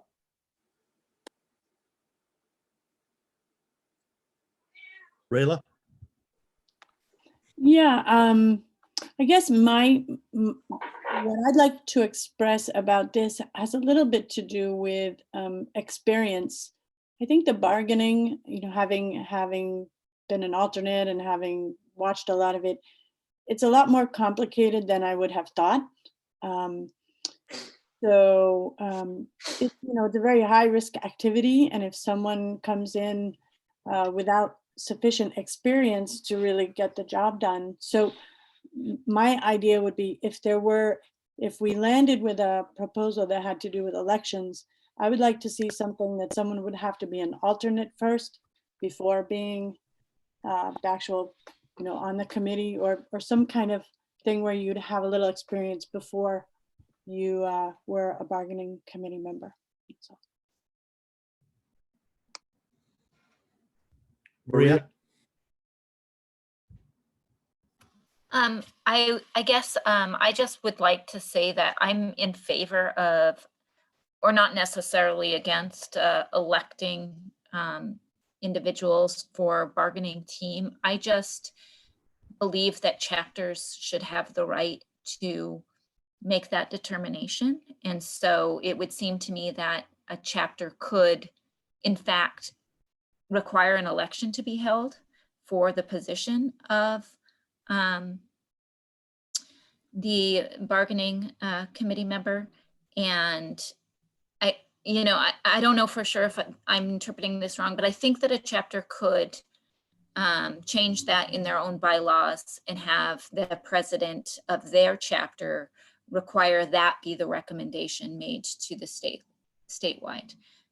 If I'm mistaken about that, then I would maybe feel differently about this proposal. So could someone, I don't know if you can answer that, CJ, if you know if a chapter is prohibited from having an election on their campus for the bargaining committee member? I think if a chapter put it in their constitution, it would be binding on the chapter president. Okay. Kendra, do you have any opinion? In other words, if the chapter had in their bylaws that the chapter president must make the recommendation the chapter president makes to the MSCA president must be the person who was voted on by the chapter. Is that? Yes, if it's, however it's stated in their constitution, this states that if it's, let me find it. It says that unless it's expressly prohibited by a chapter constitution. So I would say if the constitution does not allow for that, then they're not able to do that, but that depends on the chapter's constitution. Does that answer your question, Maria? Yeah, I mean, I think it's slightly different, would be read slightly different, but like currently, it doesn't seem there's anything that prohibits a chapter from changing its constitution so that the bargaining committee member has to be elected, and that is the person that the chapter president is required, the name the chapter president is required to submit to the statewide. It seems like then that that would accomplish this, but also leave it open to individual chapters to make that decision. That's the way I'm reading it, that unless the bylaws are amended to allow the chapter president to make a recommendation, they're bound, they have to make a recommendation based on the election. That's how I'm reading it. Okay. Aruna? Hopefully I can speak twice, or I don't know what number of times this is, but since you've allowed me. Your second time on the amendment. Okay, thank you. So I'm also concerned about the fact that not all members participate in a vote, right? So you often have, and we've seen that with our AUC poll, situation as well. We do have just, I think, very few members sometimes that are able to vote or are interested in voting. And so it doesn't really on the ground, I think, always represent, the collective voice. So we do have to kind of think about that as well. So it could be a third or a quarter of the membership that comes and makes a huge difference to who ought to be representing membership in the bargaining committee. I know I'm sounding terribly anti-democratic, but trust me, I'm not. But I on this particular issue, I do think that the idea of the popular vote doesn't really translate into the kind of thing we want from it. And with all due respect, I mean, I know that some of the chapters brought up some of their particular issues, perhaps their leadership failed them, etc. But not all chapters are in that same place. I mean, so I think with confidence that my Fitchburg colleagues are here with us, I can with confidence say that this is not a problem that Fitchburg has encountered. And it's kind of like we're trying to fix something that's not broken, from my perspective, at least. Thank you. Susan? Go ahead. Susan. Yeah, so I kind of want to go back to what Maria had said about if we vote on this and we approve it, does this mean now that every chapter has to abide by it? We're forcing this on the chapters? I believe that there are no chapters that have, I'm not aware of any language in any of the chapter constitutions that do not, how the hell do I put this? My understanding of the constitutions is that if this were to pass, all the chapters would have to have an election and the chapter presidents would have to forward that name. Okay, thank you very much. Elaine? I just wanted to speak in support of a couple of things that Maria and Aruna raised. One is that, there are chapters who vote for the members of their AUC or other standing committees. We don't do that at my school, and it works fine for us. And those committees play an important part of, obviously governance decisions at individual schools. So I think whatever works for a particular chapter is a good idea. There was something else, but now I've forgotten it. In any case, I think that the red amendment makes a lot of sense. Virginia? Hi, I just wanted to point out that if you think that just a few people would be voting to elect the bargaining committee representative or any other representative, that's also the few people who are electing the president and the director. And so it seems like the rules that we propose or innovations that we propose that are about helping all of us bring our best abilities as organizers and leaders to generate ways to help integrate those of us who are more motivated to show up here and to lead with people who are, interested in the rank and file. It creates much more investment and connection. And for those campuses where things are working out, which is true on our campus, at Framingham State, where I am, it sounds like it's true at Fitchburg. I think that where those campuses where it's working out, this isn't going to impose a difficulty on us anyway. So I think that we want to, if we have to bend and make ourselves more uncomfortable, let's bend and make ourselves uncomfortable in the direction of working towards more ways to get more of our struggling members engaged. Charlotte?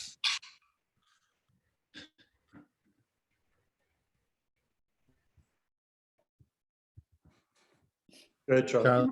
Am I up, Charlotte? Yep. Okay, great. So I want to speak out in favor of the amendment. I think that when we discussed this at the last delegates assembly, it was part of a broader discussion of how we can redefine bargaining to not be business as usual, to not be the way that we've done it in the past.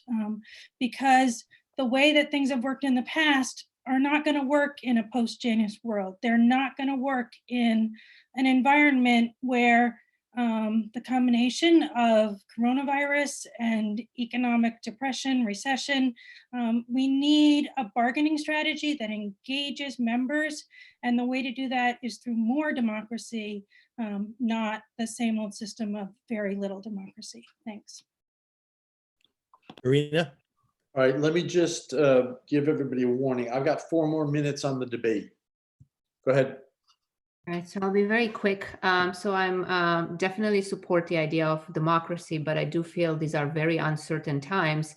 And so such a broad change in our choice for how we select the bargaining reps might be a little dangerous. I know we're in the middle of an amendment, but I do understand there are some campuses who have a feeling that this is important for them, and perhaps making this amendment as an opt-in for some campuses to try it out, and then we see how it works, and then when we meet again, then perhaps we can analyze that situation.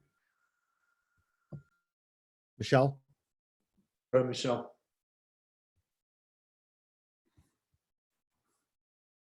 So many buttons.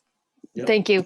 I also wanted to point out that with this question of, whether we do direct democracy or indirect democracy, that this actually brings the bargaining positions in line with the ways that we all got elected to attend to this meeting.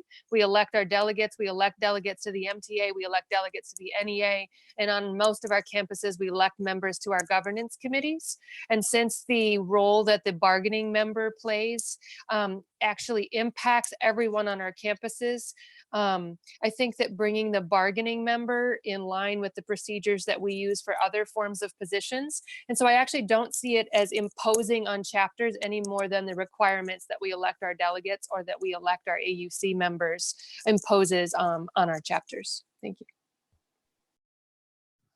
Juditha? Juditha?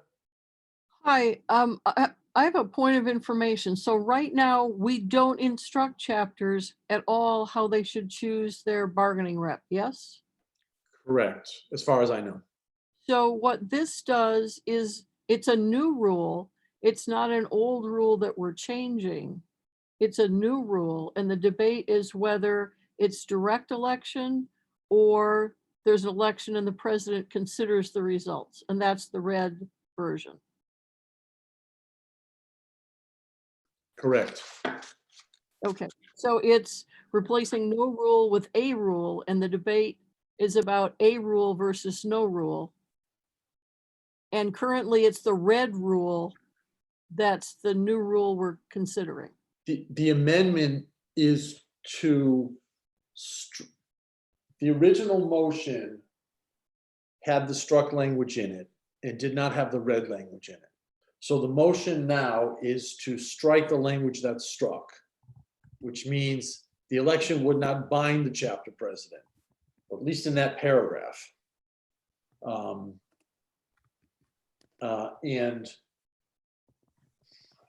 let me read it again. So my question is, if we vote yes on this, You're voting on the amendment. we're voting on the red version. If we vote no on it, then this resolution fails, and neither of those options, not the red which we're considering, not the black that we replace, neither of those will be enacted. No, that's not. We're only voting on the amendment. The amendment is to strike the language that you see as struck.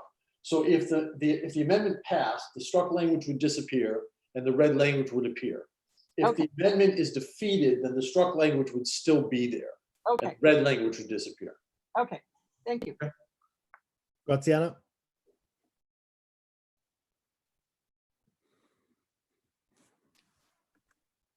I move to close debate. A motion to close debate, is there a second? Second, Virginia. Moved and seconded to close debate, it's not debatable. It's a 2/3 majority, so luckily the percentage, we will see. Although if we get into a sticky situation, we might need actually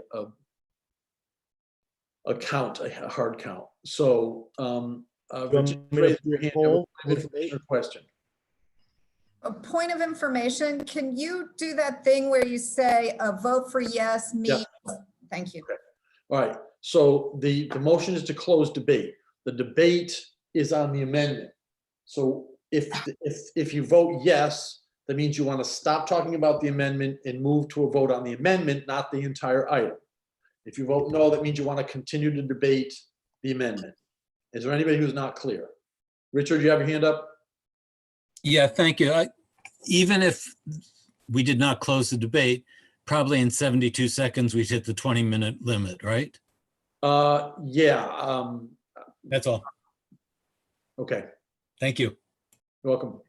Is there any other questions or clarifications? That's my timer. Okay. I've created a poll to close debate. So vote yes if you want to close debate, vote no if you do not want to close debate on the amendment only. I am launching the poll now.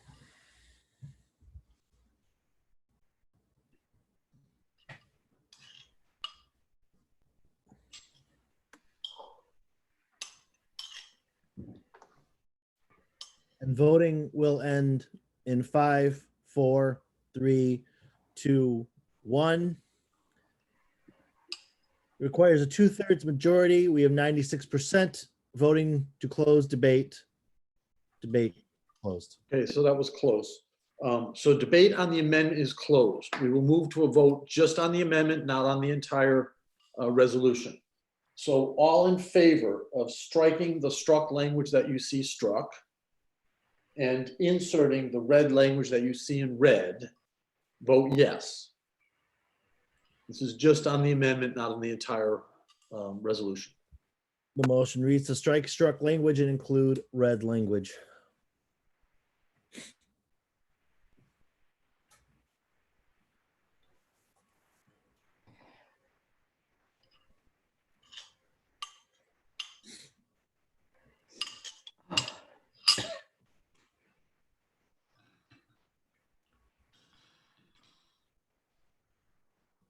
Voting will close in 5, 4, 3, 2, 1. Voting is closed. Results are 64% to 36% that the motion passes. Okay, sorry about that. So what you see before you now is the amendment as it was posted. The parliamentarian, do we have a 5-minute limit on this? Or do we restart our 20-minute clock? Kendra. So it's all inclusive. So All right, so we're past our 20 minutes. Yes. If you'd like to extend debate, we'll have to waive the standing rule, and I'm not sure if it's a simple majority or 2/3 vote. It is 2/3 to So extend debate. if people want to continue to debate the item, we need to extend the time. Somebody will have to move that, somebody will have to second it, and it has to pass by a 2/3 majority. So if somebody wants to extend debate, turn your mic on, or it's probably quicker than raising your hand. Does somebody want to extend debate? All right. Yes. Go ahead. So there's a motion to extend debate. Is there a second?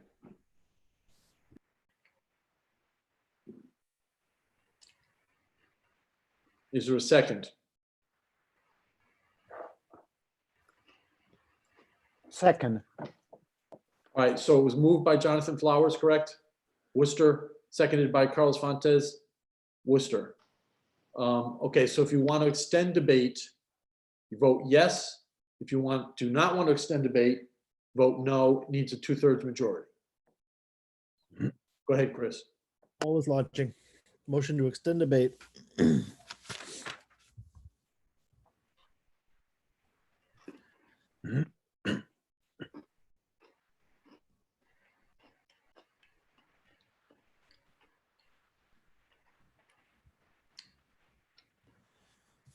And voting will close in 5, 4, 3, 2, 1.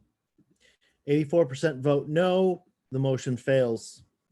All right, so we will not extend debate. So we will move. I have a point of order. Go ahead. This is Robert Donahue from Framingham. Go ahead. Did the last two issues or the final issue that the bargaining committee so elected will be nominated and shall be appointed by the board, does that violate the MSCA Constitution? Based on the legal opinion that my predecessor received, I believe it's violation of the Constitution. Rather than rule it out of order, I think I will try to get a legal opinion after the fact, and it may be declared void. Thank you. Any other questions? Because we need to move to a vote. Okay, so if you're in favor of passing the resolution as you now see it, with the struck language gone and the red language existing, vote yes. If you're opposed, vote no. It's a simple majority vote. If you have a question or don't understand anything, just turn your mic on and say point of order, or I have a question. So this is a motion to vote on the struck language is gone and the red language is existing. Is that correct? Correct. That's what you're voting on, the motion as you see it, as it was posted. Sorry, on the resolution. Question. Yes. I'm sorry, I somehow got lost in this. We are voting on the motion as amended, correct? Yes. It turns out that that's the way it was actually posted. Okay, thank you. Anyone else? Sorry. Can you hear me? Yes, Julie. Thank you. So in the event that we voted yes, it says shall consider, but that's not, it doesn't mean they must. So I just want to make sure I'm clear on that. No, shall means has to. Shall consider the election results. Okay, so, and then if we were to vote no, does this whole resolution disappear or? Yes. Okay, thank you for that. Any other questions? So the poll as it reads is voting on struck language is gone, red language existing. Okay, go ahead. We launch the poll. Polling opens now. Go ahead. There's a question? I thought we Your already question? voted on this. No, we took a vote on whether to extend the time. We've amended it so that it reads as it appears now. So what you're voting on is the resolution as it appears now. Got it, thank you. Okay. The polling question is a little bit confusing. Oh, so okay. Sorry. Not voting on, sorry. If you can erase that. You want me to end the poll? Poll us, if that's a word. I'm gonna end. I can end the poll and rewrite it. So the poll would be to approve the resolution as Originally posted. Right. Because it was As posted amended. this way. Yes, there we go. Okay, Sorry about that. that's fine.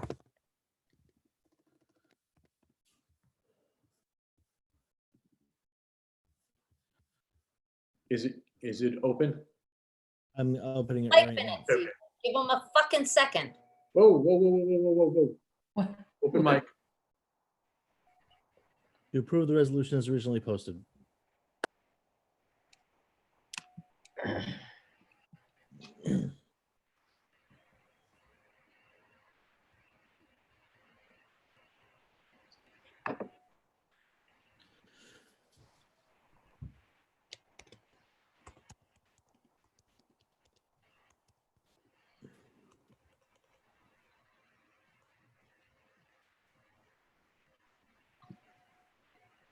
And voting will close. Please vote. 5, 4, 3, 2, 1. And it passes 53% to 47%. Okay, thank you. The next new business item is the austerity new business item, which is posted on the website. I can try to email it around, but I think that's going to be more complicated. If, Chris, I don't know if you can pull it up and you could maybe share your screen so people could see it. Do you have it? An easier way. Is it on the website? It's on the website.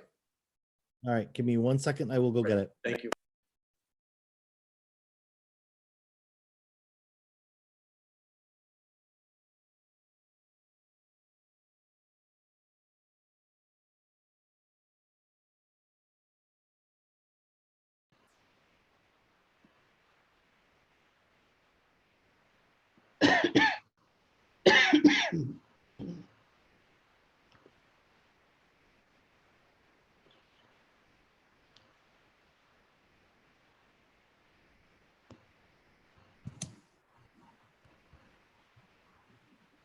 Here is the austerity document.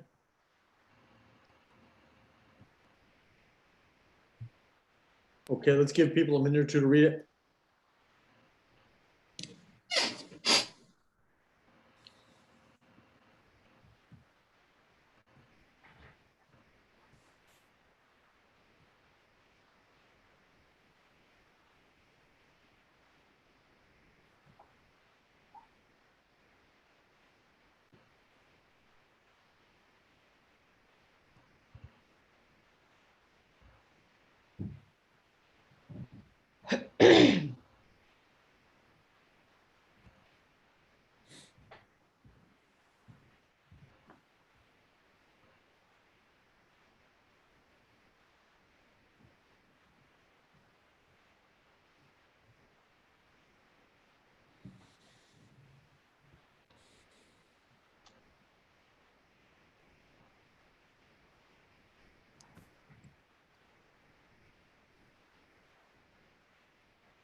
Okay, if anyone needs more time, let me know.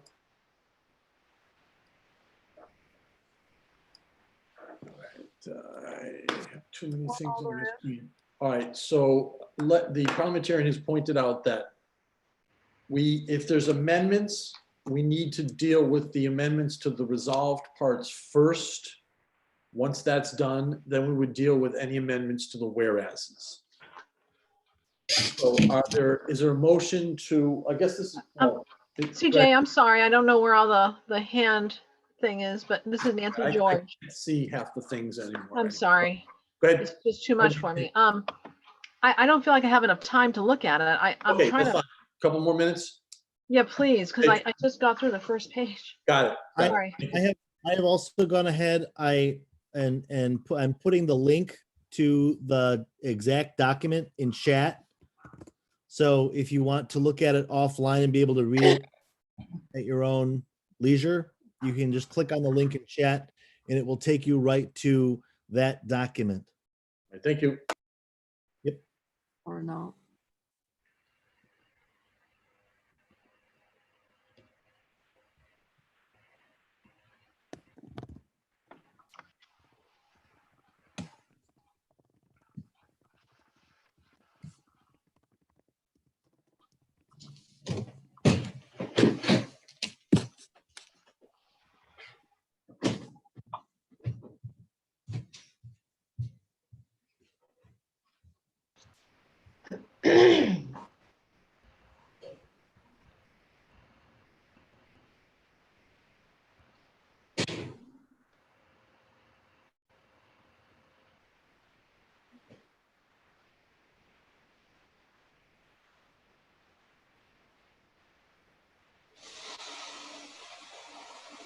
Are we good?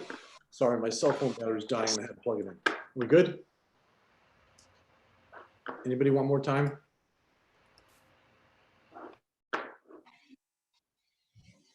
Okay, so is there a motion to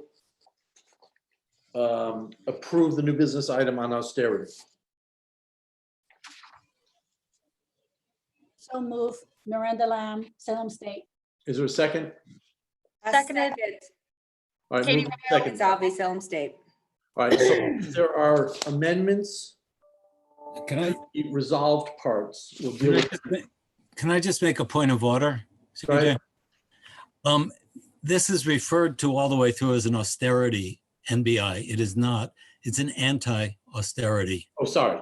NBI, and I think that's significant. We shouldn't be talking about it. Sorry. At it. Sorry, thank you. Understand. Point of order. Go ahead.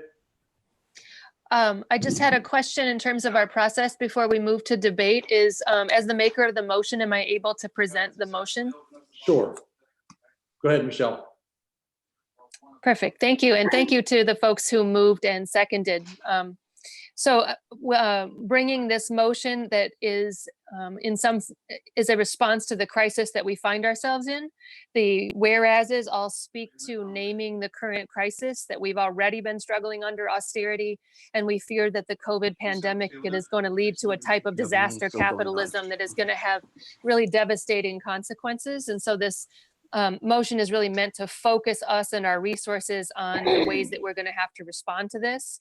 There are several resolves. One of the resolves really is kind of captured on the second page, which is that we are resolved that we will direct our resources to opposing austerity measures, which we know are already coming. I know we're going to talk about bargaining being put in abeyance, the cuts that we're hearing about. So we really have to focus on opposing the disaster capitalism austerity that is coming for us. As Rahm Emanuel said, never let a crisis go to waste, and they certainly are not going to. And then second, to push for inclusion for federal funding. Massachusetts has a balanced budget, and so there's no way we're going to avoid some of this austerity without additional funding. We've already had some leadership on the NEA insisting that we provide funding. At the very end, we tried to include at least a few concrete things. So these things seem like they would make really good sense for us to begin to do some good organizing around, but of course not limited to. And so part of it is to focus our narrative and our understanding and begin to direct our resources to mobilize our membership for what is going to be the fight of our lives. And the other thing I would point out, because this came up earlier in our meeting, that it directs the MSCA Board of Directors, as well as the bargaining action leader and the organizing and unity leader, which it sounds like we passed last year but haven't yet been appointed. And so in some ways it provides some direction to those folks who are going to begin those positions. And I think that the organizing and unity leader in particular, this is going to be really helpful to really get us to push forward against this austerity that is terrifying that we're all facing, and help us all come together to do the work that we need to defend public higher education. Okay, thank you. I'm going to, now that it's been spoken to, I'm going to start the 20-minute clock now. Speaker list. Sorry, let me get this going. Close. Nancy. Nancy?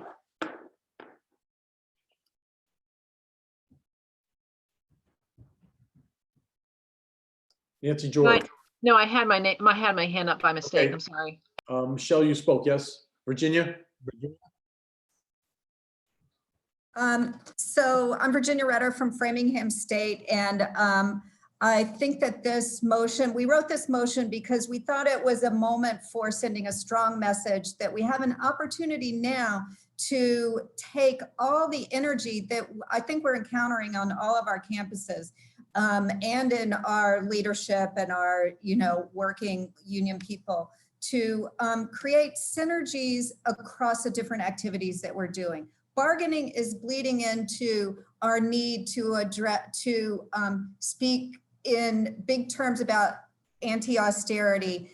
And it's also a time when we need to reach across communities to work right now in the very short term to engage with as much muscle as we can to influence decision makers about greater funding at the federal level. We need to be doing the work that Maria was talking about on the state level to improve how funding is directed to higher ed. But right now, we also need the muscle that we, believe the MSCA can help us to bring to the dilemma of getting federal funding going there.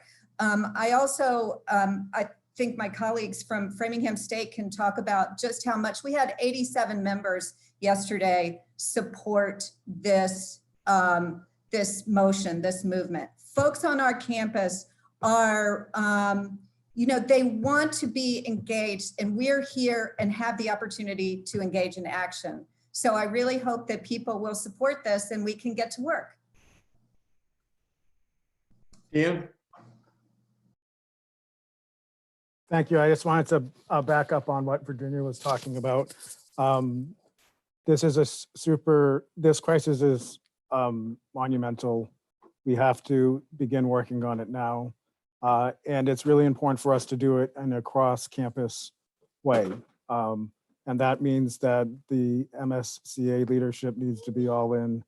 All of the leaders at the campus-wide levels need to be all in. We need to be talking to all of our members, having conversations that we're already having, but like really doing it in formal ways so that we can come up with ideas of how to resist all the furloughs that might be coming, how to resist firings, closing of departments and the like. I mean, and there's certain things that we can offer as counter to the austerity proposals, such as putting moratoriums on bonds payments for dorms and parking garages or other buildings that could free up 10% of the budget, you know, for each campus. I think it's really important that we have a unified message, that we can use this to build our union, to make it stronger, and also to have a stronger presence in the MTA with all of us kind of joined together around one purpose.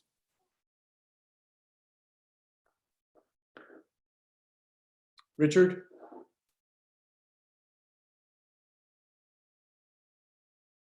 Richard, you're muted. Thank you. Right. I just wanted to clarify, when we're talking about anti-austerity, what we're talking about is not just resisting cuts, but trying to argue that there needs to be federal funding, as other people have said. I've just heard that Representative O'Neill is putting forth a bill in the House next week that will include considerable funding for state and local needs, including public higher and K through 12 education. That has been unthinkable in the meetings that we've been in. The board has said, no, we have to cut, and our concession to you is allowing you to decide what to cut, rather than saying there are alternatives before we go into the cuts, before we go into suspending negotiations, which has bargaining, which has just happened. The other thing is, some state executive committee just passed a resolution to this effect, supporting fighting austerity and asking the board to push exactly for this, to push for greater federal stimulus. We have been able to turn out our two largest meetings in history in the past 2 weeks because of the level of member engagement and support for this.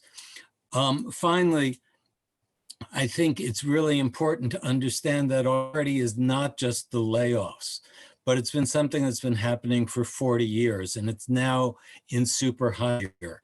It's not only what we're mainly aware of, that students have picked up more and more of the burden for universities, and they're now facing the massive dip, but it's also the things that every negotiation we fight to preserve our healthcare.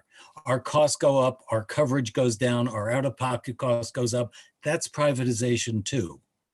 Dan mentioned the bond obligations. That's privatization too. The privatization of the food services, the privatization of the groundskeeping, those are all forms of privatization. And we had, after 2008, there was, as part of this nationally, a reduction of 220,000 teachers. That's at K through 12, not the university. This is the same type of thing we are facing, and there are motions going on nationally.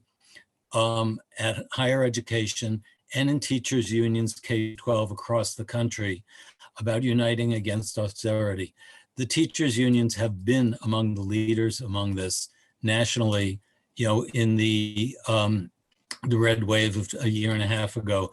And I think it's really imperative that we focus actively on that. Thank you for listening. I'm done. I think was that Eric or Rich? Sorry. That was Rich. That was Rich. So now it's Eric. I'll say Eric. Hi, Eric Weeks, Bridgewater State University. I'm part-time faculty at Bridgewater State, and my biggest concern is that with all the cuts, that part-time faculty are going to be taking the biggest hit from all this.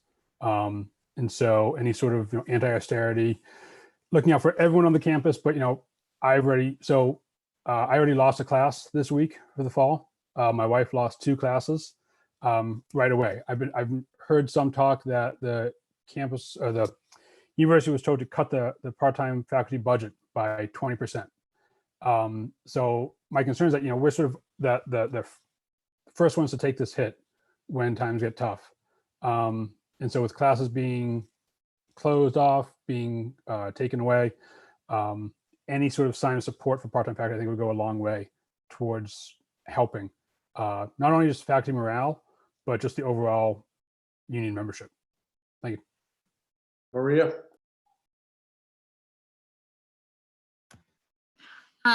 I was just going to say, I think that this goes hand in hand with also what we will face at bargaining for years to come. If you didn't see the letter from your president yet, you're going to see it today. They're asking us to stop bargaining. They're asking us to just sit there and basically take it. And all we hear is how there is no money. There is no money. Everything's, going crazy, rather than an initial step could be, all right, here's the situation. These are the pressure points where we could start to push for increased funding. The realities are that if they continue to underfund and even underfund higher ed even more, they are actually contributing to increased problems with economic recovery in this state. And this is an easy narrative to tell, and it should be our presidents of our universities telling it, but it's not. And so I think it falls on our shoulders. We really have to do everything we can to change the way that this is being discussed right now. So I agree. Robert?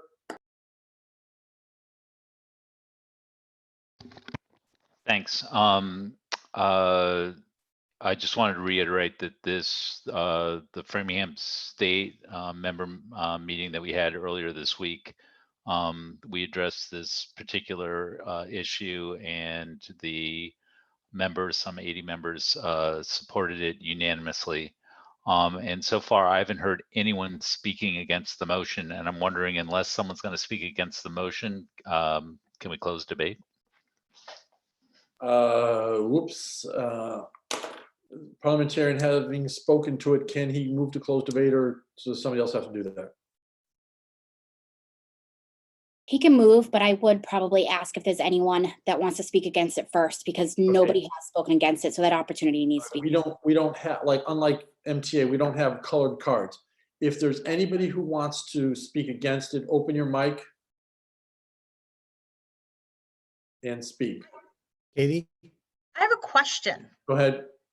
I'm just wondering, because I know language can be tricky. The point where it says gather personal emails for the entire membership to ensure organizing activities can reach all members. Like, what happens if we have members that don't want to give us their emails? Like, is there any? I mean, yeah. I understand that's a question, but I don't know if it borders on debate or not. But if there's anybody who wants to speak against the motion, can they do that now? Otherwise, I'll move to a vote. Let me put it this way. I ask unanimous consent on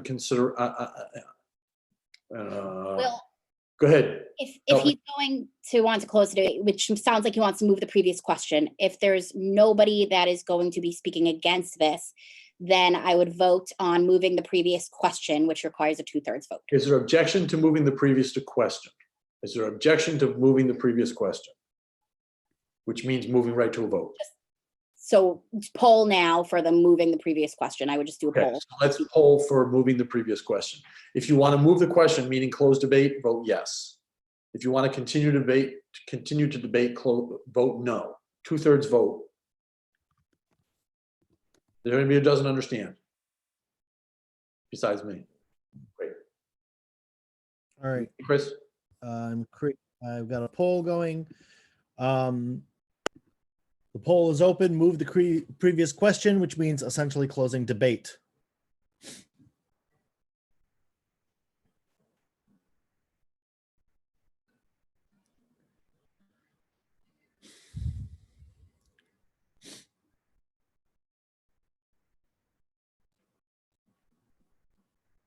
Okay, and voting will close in 5, 4, 3, 2, 1. And motion passes, 94%. Debate is closed. Thank you. Debate is closed. So we're moving the new business item, the anti-austerity measure, although when it sent to me, it was titled austerity measure. The anti-austerity measure. All in favor of the resolution as distributed, signify by saying, sorry, no voice votes. If you can put up a poll question. Yes. All in favor of the resolution of the anti-austerity Yes, measure, favor of correct? resolution, no to vote against it.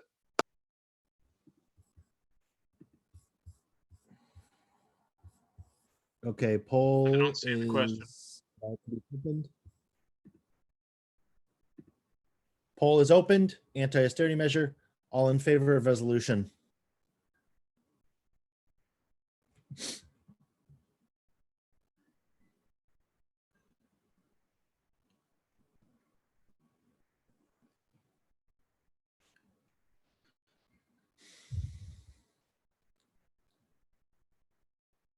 Voting will close in 5, 4, 3, 2, 1. Voting is now closed. Resolution passes 94%. Okay, thank you. We'll post it on the website. Next order of business is bargaining committee report. Day bargaining.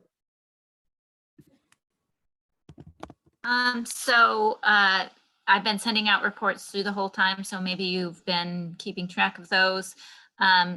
Hopefully one of the things you've noticed is that we, in part thanks to the resolutions that were passed at the last delegate assembly, we've really worked to open up bargaining, to have greater communication and more participation from members on the pre-bargaining, during the pre-bargaining time.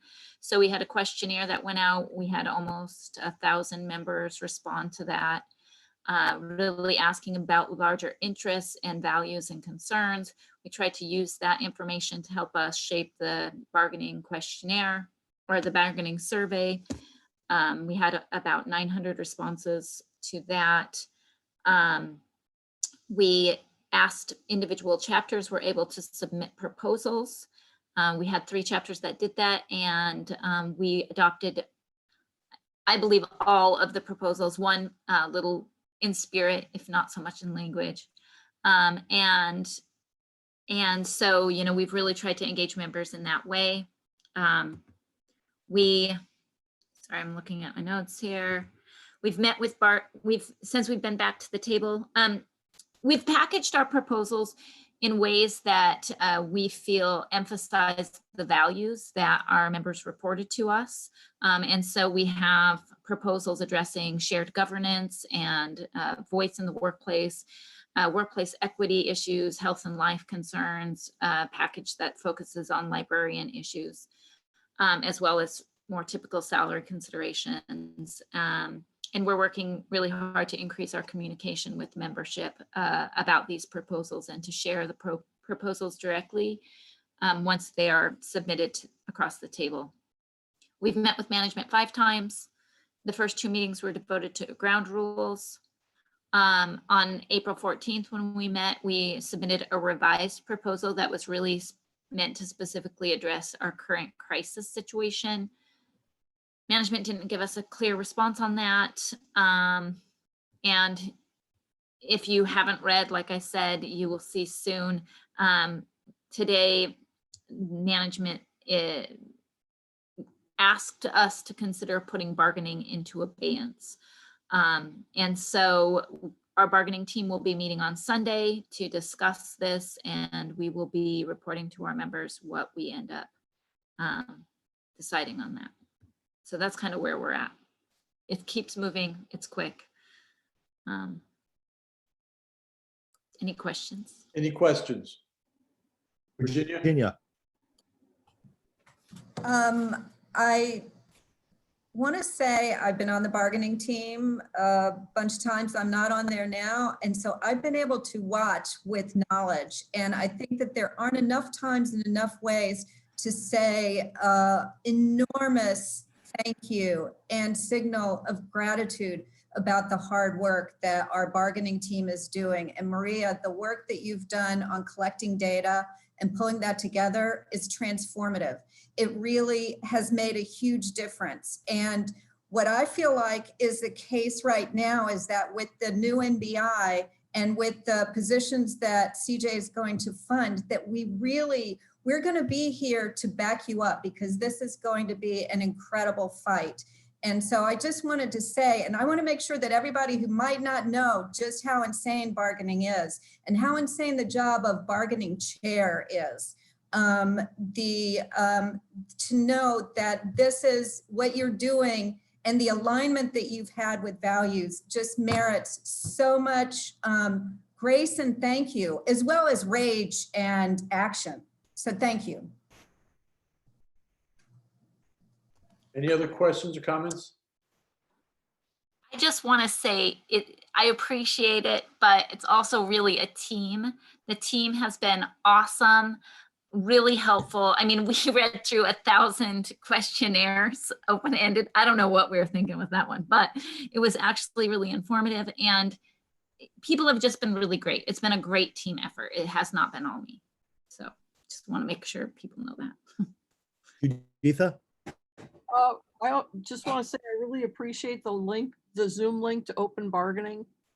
And thank you very much for doing that. Anyone else? Alex? Hi, I had 2 questions, which is maybe unique to our campus, but today we received an email from our president saying that they're suspending negotiations, not that it was under discussion. So I think our members need some clarification about that, like immediately. And the second is we also received word from our provost that they are putting all of our non-tenure track lines on hold. So all adjuncts and all visiting assistant professors. And that seems like a huge blow to our membership. And can the bargaining team take that up immediately? On the first question, I seen the emails, which I think strategically appeared 30 minutes before our annual meeting without any conversation. Maria and I were on the phone with their chief negotiator and the president's representative, and this was not what we were told. If they have suspended bargaining, we will file a charge on Monday morning.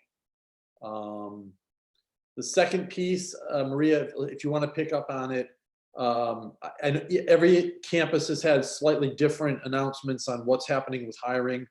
I don't have all that information, or at least not at my fingertips, as which campus is doing which. It can be dealt with in bargaining, but bargaining might be slow. There would be other, I think, political ways to probably pressure people instead of bargaining. Maria, do you want to pipe in? Yeah, I mean, I would just say about those, I did see those, one from our president that did say the same thing. It wasn't a request. It was, we are going into abeyance. I had enough time to shoot something out to just my members that said, oh, that's not what I understand. You know, so, you know, there's some work for us to do around that. I would say you know, currently in our contract, hiring isn't something that the union has rights over. So they do have, I think, the ability right now to have on our campus, they're calling it a hiring pause. They like that language, but I think there are a lot of campuses that are using the same thing. So at the board of directors meeting, we are hearing the same techniques being used at all these campuses. Hiring pause, they're getting rid of all the APRs, they're cutting the part-time faculty. So it seems like they're really doing similar things. One of the reasons why we have to have a real discussion with the bargaining team about this request to go into abeyance is because they don't want to negotiate language without knowing the financial parameters. I think personally, I'll just say it, I think personally it hurts them more to do that than us. It's very well maybe the case that we don't get any salary across the board salary increases, but there are a lot of language issues that our members have recognized as important to them. And if we go into abeyance, we don't have an opportunity to negotiate those. I mean, I felt that their council pretty much said that without finances, they have nothing to get concessions from us for in terms of language issues. And that's probably true. But that's their problem, as far as I understand it, not our problem. And so, I mean, that's kind of where we're at. You know, the team is going to have to make this decision. It's not my decision. We're going to have to really think about this. There are reasons to consider going into abeyance as well, you know, because there isn't any financial information forthcoming. So, you know, we have some hard thinking to do over the weekend. Dan? Yeah, I mean, sorry. I agree. I mean, I'm just a little bit frustrated with the way that this has dropped right before our meeting. I think it does give us an opportunity as a union to continue to organize and to continue to put pressure on the administration. Specifically, we've been hearing, including in the letter that our president sent out to us, how much they appreciate the amount of work that we've been doing in this time of crisis and will have to do over the next few months if we do go online. And I just invite all of you, when you're meeting with your presidents and provosts over the next weeks or two, to hammer them on this issue of why we had to go into abeyance when there's so many things that we have to discuss in terms of issues that are not salary related or not financially related, that they should recognize that we have important things to consider. My brain is fried right now, I apologize.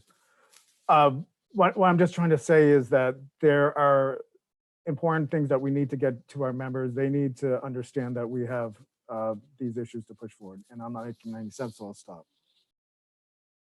Jonathan Flowers? Hi, yeah, CJ, Maria, a quick question. CJ, you said that bargaining was not the place to advocate for the issues facing contingent faculty in this situation. If that's the case, where is the place for the union to advocate for issues of contingent faculty, and how can we include that in bargaining activities? I don't think that's what I said. What I said is I don't think it's the best place to deal with this quickly, because bargaining, I mean, getting a resolution and a ratification could take 6 months or a year. I think that we have proposals on the table that deal with adjunct faculty. I'm just not sure that trying to address it quickly in bargaining, I don't think it's going to happen. I mean, if they claim they're in abeyance and we file a charge, we may not get an answer on that for a year. So I think the issue is we're going to have to deal with it separately in addition, well, not separately in addition to, but we have to deal with it in addition to bargaining. That's what I thought I said or thought I meant. Anyone else on the bargaining? Day bargaining? I just want to reiterate, I think what CJ's point was, is that, we're going to need to bring other kinds of tools to this. And, we're not going to win anything at the bargaining table. We're going to win it away from the table. So, what we just passed, the NBI, considering, reshaping the narrative around austerity, that's going to be all part of pushing back on potential layoffs, I also just want to mention that we were supposed to have our next bargaining session on April 27th, which would be also an open Zoom meeting. They have, in addition to requesting we consider abeyance, they have requested that we consider postponing that meeting. So we will be sending something out for sure on Sunday afternoon, letting you all know if that meeting has been postponed or not, so that you can be there if you're interested. Okay, any other questions? All right, Maria, I posted your VP's report. The next report is DGC bargaining. Graziana? Hello, everyone. My report is posted on the Delegate Assembly page.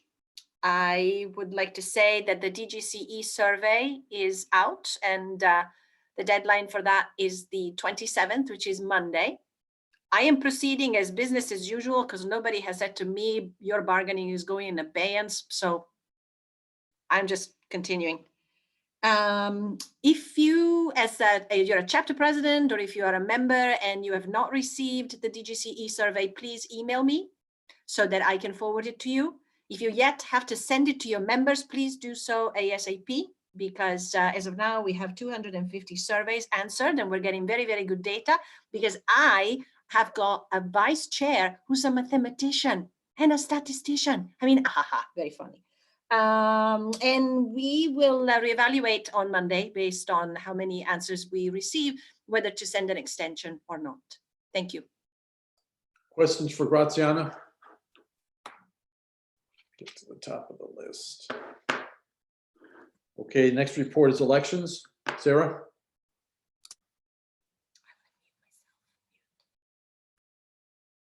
Just wanted to fully unmute myself. All right, so I have an extensive report. You can read it at your leisure, but there are some things I wanted to mention because I feel they're very important. First, the MSCA database needs to be updated because in terms of email addresses, there were at least 275 which are incorrect. Some were missing. 32 ballots as of the end of March had been returned to the MSCA Treasurer's Office as undeliverable, and so addresses need to be updated. It would be nice if members had a way that every year they could check this information so that MSCA communications could be fluent, if you like, especially in terms of elections. Now, in terms of communication, I have communicated via the chapter presidents. My chapter president, Robert Donahue, has been very great in terms of sending my emails to membership. And thank you again, Robert. Every time he would send one, I would send him a reply thanking him. But I know that there were some problems because I did hear from some members. And so I'm requesting that the chair of the elections committee gets to be able to communicate directly with members because that would be more efficient. Now, in addition to that, I am also, and this is in my request for future recommendations for elections, I do not recommend using IntelliScan again. While I know that it costs less money, they had a lower bid than everybody else, and it was less expensive than the 2018 election, there were problems in terms of professionalism. And while Keith Weir was great in terms of when I asked him for something, he would do it. If you would look in the report, you'll see the original ballot that he submitted. We had no bylaws changes, yet that was listed in there. There are boxes next to the office of president, vice president, and secretary. You don't put names, by the way, next to those offices. But as a ballot itself, it makes absolutely no sense in terms of its structure. There were 2 people running for secretary and yet 1 box. No write-in. The office of treasurer was left off there. It took 5 rounds to get that on, but that's a different issue. Language issues, direction issues, date issues. It took me 7 iterations to correct the ballot. And so that you would understand, I included the original, plus the ridiculous 2 envelopes, one of which has a completely incorrect address. It's part of the address, it's the mailing envelope, by the way. The part of the address is Worcester State's address, but the state is listed as Pennsylvania. And the return envelope had no return address, plus no incentive for it to be delivered, unlike survey and ballot systems, which had made payment, if you like, to the post office contingent on receipt of the envelopes because they used a business mailer. This company did not. And so, of course, I had to make sure that there were going to be correct addresses on return address so that ballots could have a place to be returned to if they're undeliverable, and otherwise make it where they're going. But if you compare the original ballot to the final ballot, you will see all the work that had to go into correcting this ballot. And for a company that's supposed to be professional and dealing with elections, to me, it made no sense that I received this original version, which was absolutely and utterly ridiculous. That did not happen with survey and ballot systems. It did not happen in the 2016 election when I dealt with True Ballot either. Another issue that arose was on March 16th. I have to admit, when I write emails, I like to be thorough and cover everything. So I had sent an email inquiring if the emails had gone out to everybody and the printed ballots. And I received, and I included text of messages so that you can read it for yourself. But I received an email from Keith Weir saying, essentially, what the heck you talking about for an email? We're just sending out ballots. And yet you can see on the original ballot itself, there's a statement that says that members can use the credentials in the printed ballot or the hyperlink in the email sent by IntelliScan. So while I did get that all cleared up, I'm sorry, but that makes no sense to me. It's ridiculous. Then the other point that really bugs me is the lack of professionalism that in regard to the report. They sent me a Microsoft Word file. That's ridiculous. That's an editable thing, okay? This is supposed to be a professional company, and they should know that their report needs to be locked down in PDF format. It's supposed to be a union election. So that shortens, so I'm not going to ramble on, but you can read for yourself. And if anyone has any questions, feel free to ask me. And this to say, you can tell irritates me, okay? But I kept it short. I wrangled on more this morning when I was presenting to the board of directors. Thank you, Sarah. Questions for Sarah? Virginia? I actually wondered, so first of all, Sarah, thank you for that fantastic report. It was really helpful. And, thank you for the work that you do. And I want to know, CJ, is it possible for us to move to make a motion to support everything that Sarah has suggested, which is what I understand is reject IntelliScan, to work towards, and I know that's a struggling thing, work towards reliable, the most possible reliable database for elections, especially now that we're never going to have in-person anything on a regular basis.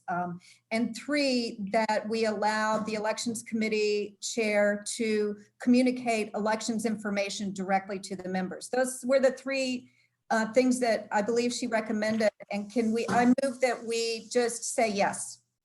And may I mention one thing about that? I felt like I was burdening chapter presidents every time that I would email them. And I felt bad about that because I know chapter presidents have a lot to do. Vicki? Sorry. Yes, we can do that. But for Nancy George, the Secretary's sanity, we need something written down. So my suggestion would be to keep moving with reports, have something typed up. So before we adjourn, we could do that.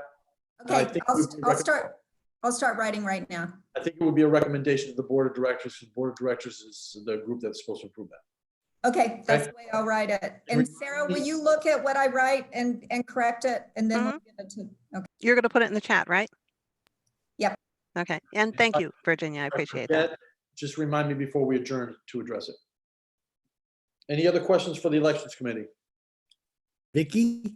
Yes, just a quick question. I'm wondering who the write-in votes were. Oh, they're all in there. They're Yeah, I have it in the report. Great, thank you. Everything's there. I do not hide anything. I like well, let's confess it. You can all tell from my report. I like information.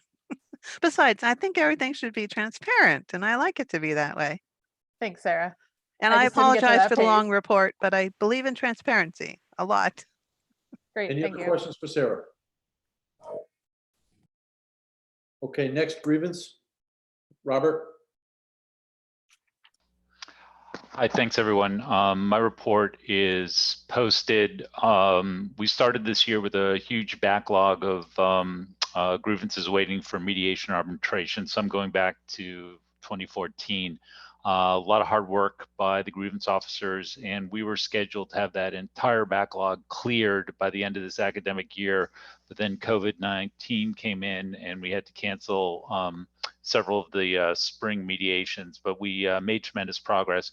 The other thing I'd say is just if all of you can go and smile at your grievance officers when you go back to your chapters, because it's a very challenging position. It's a lot of work. The attacks on the collective bargaining agreement are incessant by the administration. And also sometimes as a grievance officer, you have to say no to your colleagues because your colleagues want to accomplish something that is actually not allowed under the collective bargaining agreement. So it's a challenging position. Everyone's been working really hard. It's a great group and they're representing our members well. And I just want to thank them for all of their work this year. Thank you very much. Questions for Robert? No? Okay, thank you. Legislation Committee, we had no submitted written report. Librarians, Nancy? The report is posted in the interest of time. Any questions for Nancy? Okay, sorry, I'm trying to respond to a member who got disconnected. MTA directors reports. I have a report out that's been posted. This is my last couple of months as an MTA member of the board of directors. We had 2 representatives. We've been knocked down to 1 based on a drop in membership, or actually a miscount in membership. At one point, they counted by mistake the agency fee payers as members towards the allocation. You get 1 board member for every 1,900 members, and districts are lumped together, but we're our own district. So there was a second seat. My seat expires, I'm termed out anyway. So Keith Washington will be remaining as the 1 MTA director. So I posted a report. If there's any questions on it, I can answer them. Otherwise, we'll go to I put Maria on here because Maria is our Region H representative. She represents all of higher education on the MTA Executive Committee. So if there's questions, I can try to answer my questions on the board meeting issues. Otherwise, we'll move to Maria. Okay, Maria. All right. CJ's been posting my reports through this as well.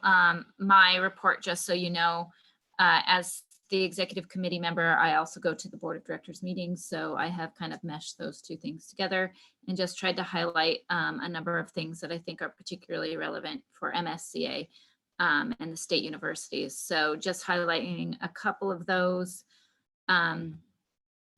One thing is that there was a new director of government relations hired in the NTA, Eric Nakajima. His first day was the Higher Ed Advocacy Day. I feel like this is really important for us because the director of government relations is the one who is really active in the legislative work that happens in the MTA. And oftentimes that person maybe hasn't been well versed in higher ed issues. And this person was chosen specifically because they are really well versed in higher ed issues. He has worked on higher ed campaigns. He understands the landscape of public higher ed in the Massachusetts. And so I'm really optimistic that that will bode well for us and the issues that we have. There was the higher ed education conference that was held in Springfield. A number of our members attended. I heard really good things about it, but at the Higher Ed Leadership Council, there were some mixed reviews. HELC passed a resolution saying they'll make sure they're organizing this in the future. A couple of new business items I just think people should be aware of. One is that in relationship to the Cherish Act, there was a new business item that was passed that directs the union to construct a funding formula for the distribution of funds to different higher ed institutions. More like the K through 12 model, this would be based on a per student and per need basis rather than an per institution basis. So it could bode well for especially the community colleges, but state universities as well. And there's been a committee that's been working on this. Another new business item is meant to renew focus on professional development needs, specifically for higher education. If you get those MTA emails, you probably notice that most of them really focus on K through 12 issues, particularly around professional development. So this is an attempt to start to be a bit more responsive to the needs of higher ed at places like summer conference, but also just more generally.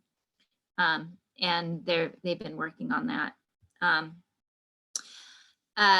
There is some early work being done to have a more well-developed position from the MTA regarding early college and the different early college initiatives that are happening on our campuses. I know that this is something that's really important to us. There's also some work being done to address alternatives to MTELs. So for those of you who have student educator licensure stuff, something to kind of keep in mind. And then one last thing I wanted to say, I think it's pretty pertinent right now, is that there's an MTA Health and Safety Committee. They've been doing a lot of work, mostly through K through 12, but to organize members around campaigns related to workplace safety. I think this could be particularly important for higher ed unions as newly adopted OSHA laws influence our science departments and our art departments, the work that happens there. But also as we think about reopening campuses, and what that's going to look like post-coronavirus in terms of, what is a safe workplace? Are we ensuring the safety and health of our members? And so this safety committee gives us an opportunity to reach out to MTA and have MTA help us in those campaigns, both in terms of building member organizing and also addressing member needs. So that is my very quick report. Any questions for Maria?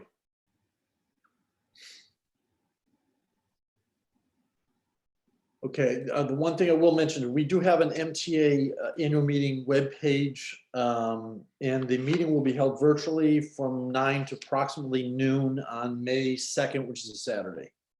If there's no questions, we'll move to the next report, which is Health and Welfare Trust.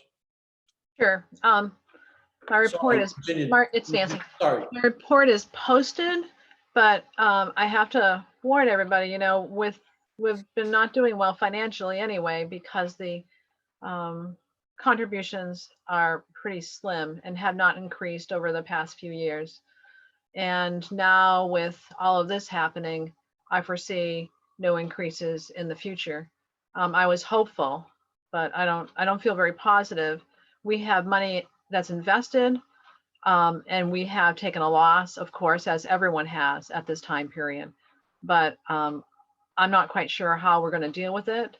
But I'll let everybody know, as we explore how to deal with this regarding the coverage. The coverage will probably have to change, because if we're not getting an increase in funds to pay off our bills, then and the premiums increase, then we won't have enough money to pay those premiums if things go on.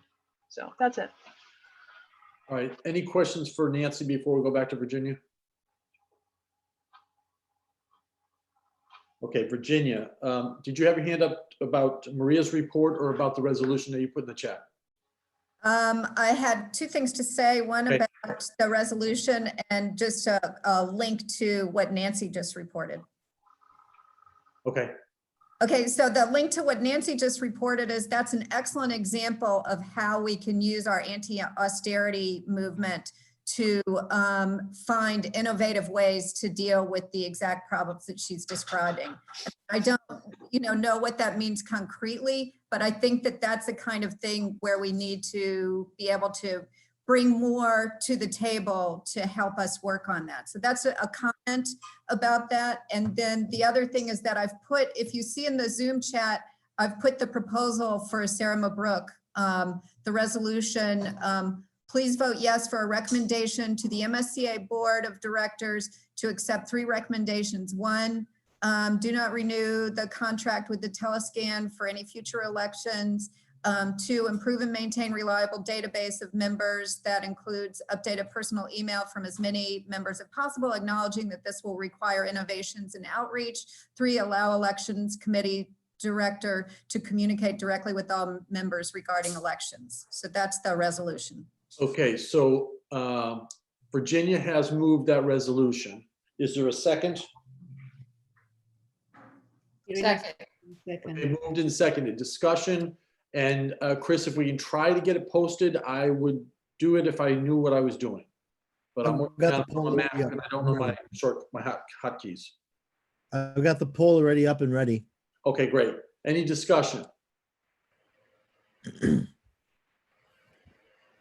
Okay, then we'll do the polling, which should be self-explanatory. Yes, Chris? Yep. Thank you. So launching the poll. And voting is now. CJ, you might want to make it clear that it's for the entire thing, because it does seem like the poll cuts it off. Yeah, the poll does cut Yeah, it off. it only shows to include per update per. We will also. All right. So why don't you just read it out loud? Okay, all right. Fine. All right, so the resolution, before we vote, please vote yes for a recommendation to the MSCA Board of Directors to accept the 3 recommendations. 1, do not renew the contract with Telescan for any future elections. 2, improve and maintain reliable database of members that includes updated personal email from as many members as possible, acknowledging that this will require innovations in outreach. 3, allow elections committee director to communicate directly with all members regarding elections procedures. Does anybody have any questions? Okay. We'll go ahead with the, with the vote. Thank you.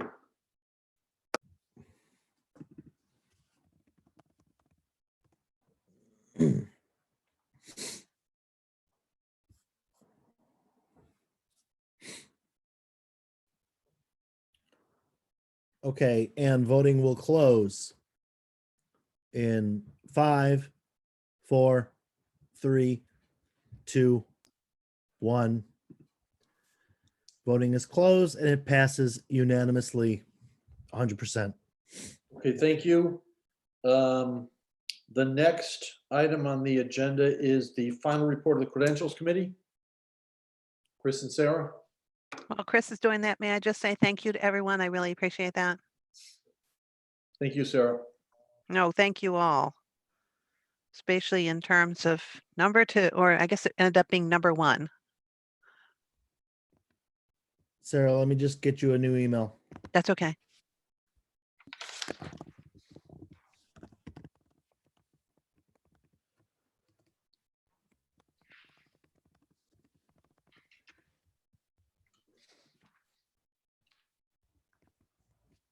That has been sent. Okay.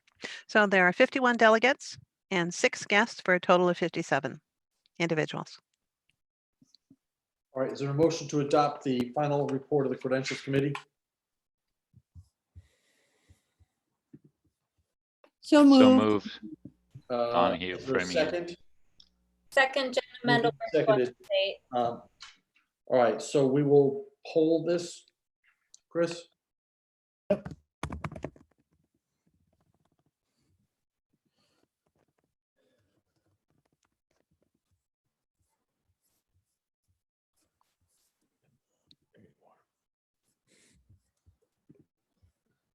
All right, poll is going up. Okay, great. Final report of the Credentials Committee. What was live?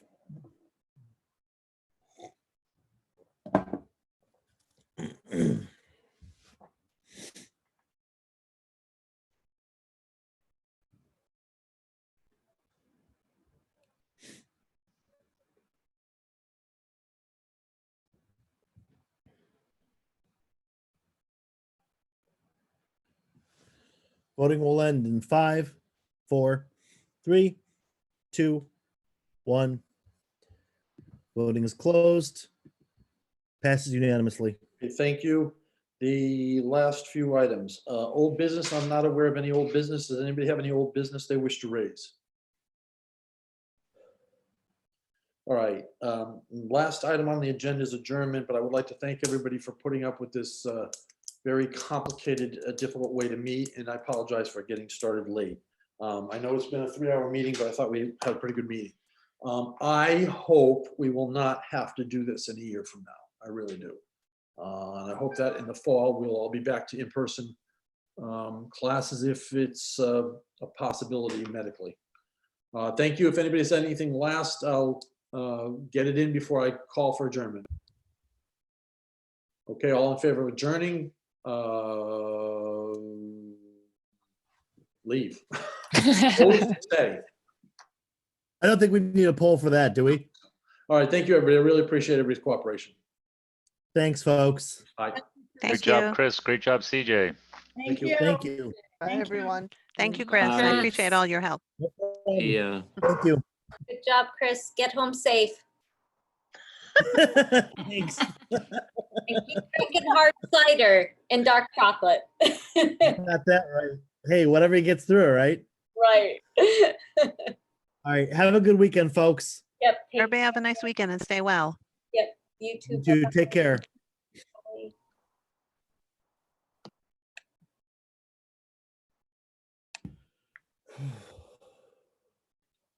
Big sigh. Yeah. Whew. All right. See y'all later.